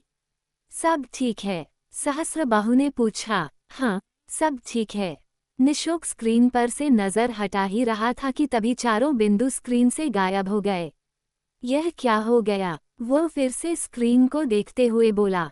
क्या हुआ डॉक्टर? सहस्त्रबाहु ने उससे फिर पूछा। शायद हमने उन्हें खो दिया है। डॉक्टर शून्य निशुक रामावल्ली के मुख से निकला। वह बेहद चिंतित हो गया था। सी शॉकवेव के निकल जाने के बाद मैत्रेय ने सीट पर पीछे मुड़कर देखा तो उसकी कार में 2 वृद्ध लोग बैठे हुए थे। मैत्रेय उन्हें देखकर चौंक गया था। वे मिसबा और आफताब नहीं थे, वे कोई और थे। हम किसकी कार में आ गए? उन दोनों अजनबियों ने मैत्रेय से पूछा था। सी जावेद और इरफान समय के लूपहोल पर प्रकट हुए तो उन्होंने देखा कि उन्हें कुछ सैनिकों ने घेरा हुआ है। सैनिक उन्हें भाला दिखाते हुए आपस में कह रहे थे, जलालुद्दीन मोहम्मद के शामियाने में घुसने की तुम्हारी हिम्मत कैसे हुई? कौन हो तुम? सैनिकों के ये कहने पर इरफान ने हाथ ऊंचे करते हुए कहा, आपको हमसे कोई खतरा नहीं है जनाब, हम आपके दोस्त हैं। उद्धरण चिन्ह। फिर उसने फुसफुसाते हुए जावेद से कहा, जाने किस मनहूस घड़ी में वो घड़ी चुराई थी जावेद मियाँ। लगता है इस बार न तुमको और न मुझको कोई बचा पाएगा। अल्लाह को याद कर लो। नाम नहाज खात्मा द रियल टाइम मशीन भाग -1 इति द रियल टाइम मशीन प्रथम खंड समाप्तम। Fly wings house fantasy adventure horror. Wings house post box #07। क्या है विंग्स हाउस? जैसा कि हम बता चुके हैं कि विंग्स हाउस एक ऐसा समूह है जो दुनिया भर की जादुई फैंटेसी, एडवेंचर और हॉरर कहानियों को किताब के रूप में आप सभी के सामने प्रस्तुत करता है। विंग्स हाउस हिंदी के पाठकों की मांग को ध्यान में रखने हुए कार्य कर रहा है। जल्दी ही आपको कई ऐसी तमाम किताबें पढ़ने के लिए मिलेंगी जिन्हें आप कहीं न कहीं खोज रहे थे। जादुई जंगल से लेकर समुद्री यात्रा और खजाने की खोज से लेकर टाइम ट्रैवल तक की कहानियाँ हमारे इसी वादे को पूरा करती है। किताब द रियल टाइम मशीन आपके हाथों में है। हमें पूरी आशा है कि यह किताब आपकी उम्मीदों पर खरी उतरी होगी। आप अपनी राय से हमें जरूर अवगत कराएं। चलिए अब लेखक महोदय से यह जानते हैं कि उन्हें ये किताब लिखने का विचार कैसे आया। XXX आज से करीब 10 साल पहले जब मैं प्रकाशन संस्था में प्रूफ रीडर और एडिटर का काम करता था तो तब एक दिन मुझे डीटीपी ऑपरेटर के घर जाने का मौका पड़ा। अमूमन ऐसा होता नहीं था क्योंकि अक्सर वही लोग हमारे ऑफिस आते थे। लेकिन ये डीटीपी ऑपरेटर, जिसका नाम लेना उचित नहीं होगा, कोई नया था जिसे मैं नहीं जानता था। मुझे समझ नहीं आया था कि क्यों मेरे प्रकाशक ने मुझे उसके घर जाने को कहा। खैर, मैं पूछना भी भूल गया था। उसका अधिक दूर नहीं था। मेरे ऑफिस से तकरीबन 300-400 मीटर दूरी पर किन्हीं गलियों में था। मैं परिचितों से पूछते पूछते उसके घर पहुंच गया। वह एक दिव्यांग व्यक्ति था, लगभग 28-30 साल का। वह अपने घर से ही काम करता था क्योंकि बिना बैसाखियों का सहारा लिए वह कहीं आ जा नहीं सकता था। मैंने गौर किया कि वह खुद को घसीटते हुए चलाता था। बैसाखी पकड़ने के लिए उसे काफी मशक्कत करना पड़ती थी। वह खुद से जूझता था। उसकी तकलीफ समझने में मुझे जरा भी वक्त नहीं लगा। मैं जान गया कि क्यों मेरे प्रकाशक ने मुझे उसके पास भेजा, बजाय उसे ऑफिस बुलाने के। तकरीबन 1 घंटे में उसके पास रहा और अपना कार्य करवाता रहा। इस बीच उसकी बेगम साहिबा उसे 1 कप चाय देकर चली गई। जब मेरा काम हो गया और मैं वहां से जाने को हुआ तो तब मैंने देखा कि उसकी एक बेटी तकरीबन 3-4 साल की घर के बाहर खेल रही थी। वह अकेली नहीं थी, उसके साथ उसका छोटा भाई भी था। उसकी उम्र क्या 1.5 साल थी। ये दोनों ही बड़े सुंदर और गोरे चिट्टे थे, बिल्कुल उनकी अम्मी की तरह। एक बार कोई देख ले तो अपनी नजरें ना हटाए, बस उन्हें देखता रहे। और जैसा कि अमूमन होता है, प्यारे और मासूम बच्चे स्वतः ही किसी को भी आकर्षित कर लेते हैं। मैं भी उनकी ओर खींचा चला गया। उनकी छवि ने मुझे अपनी गिरफ्त में लिया। उन्हें लाड़ करने और कुछ पल उनके निकट रहने के लोभ से मैं स्वयं को रोक न सका। मेरे कदम उनकी ओर बढ़ गए, मगर इससे पहले कि मैं 4 कदम भी पूरे चलता, मुझे रुक जाना पड़ा। एक ऐसी बात जो उन भोले मासूम और सुंदर चेहरों को लाचार बनाती थी, मैंने गौर की। वे दोनों ही बच्चे अपने अब्बू की तरह लाचार थे। लड़की का एक पैर का पंजा गायब था और लड़के का एक हाथ, जिसे मैं ठीक से देख नहीं पाया। मैं ठिठक गया और हैरत से उन्हें देखने लगा। कुछ देर पहले जो बच्चे मुझे दुनिया के सबसे सुंदर बच्चे लग रहे थे, अब मेरे दिल में उनके लिए तरस के भाव थे। मैं सोचने लगा कि आखिर इन बच्चों का जीवन क्या होगा, वे कैसे बड़े होंगे, उनकी परवरिश कैसे होगी। उन दिनों में आध्यात्मिक विषयों में कुछ ज्यादा ही घुसा हुआ था, जिस कारण गंभीर प्रश्न मेरे मन मस्तिष्क में चलते रहते थे। मैं सोचने लगा कि आप फिर उस डीटीपी ऑपरेटर में ऐसे कौन से कर्म किए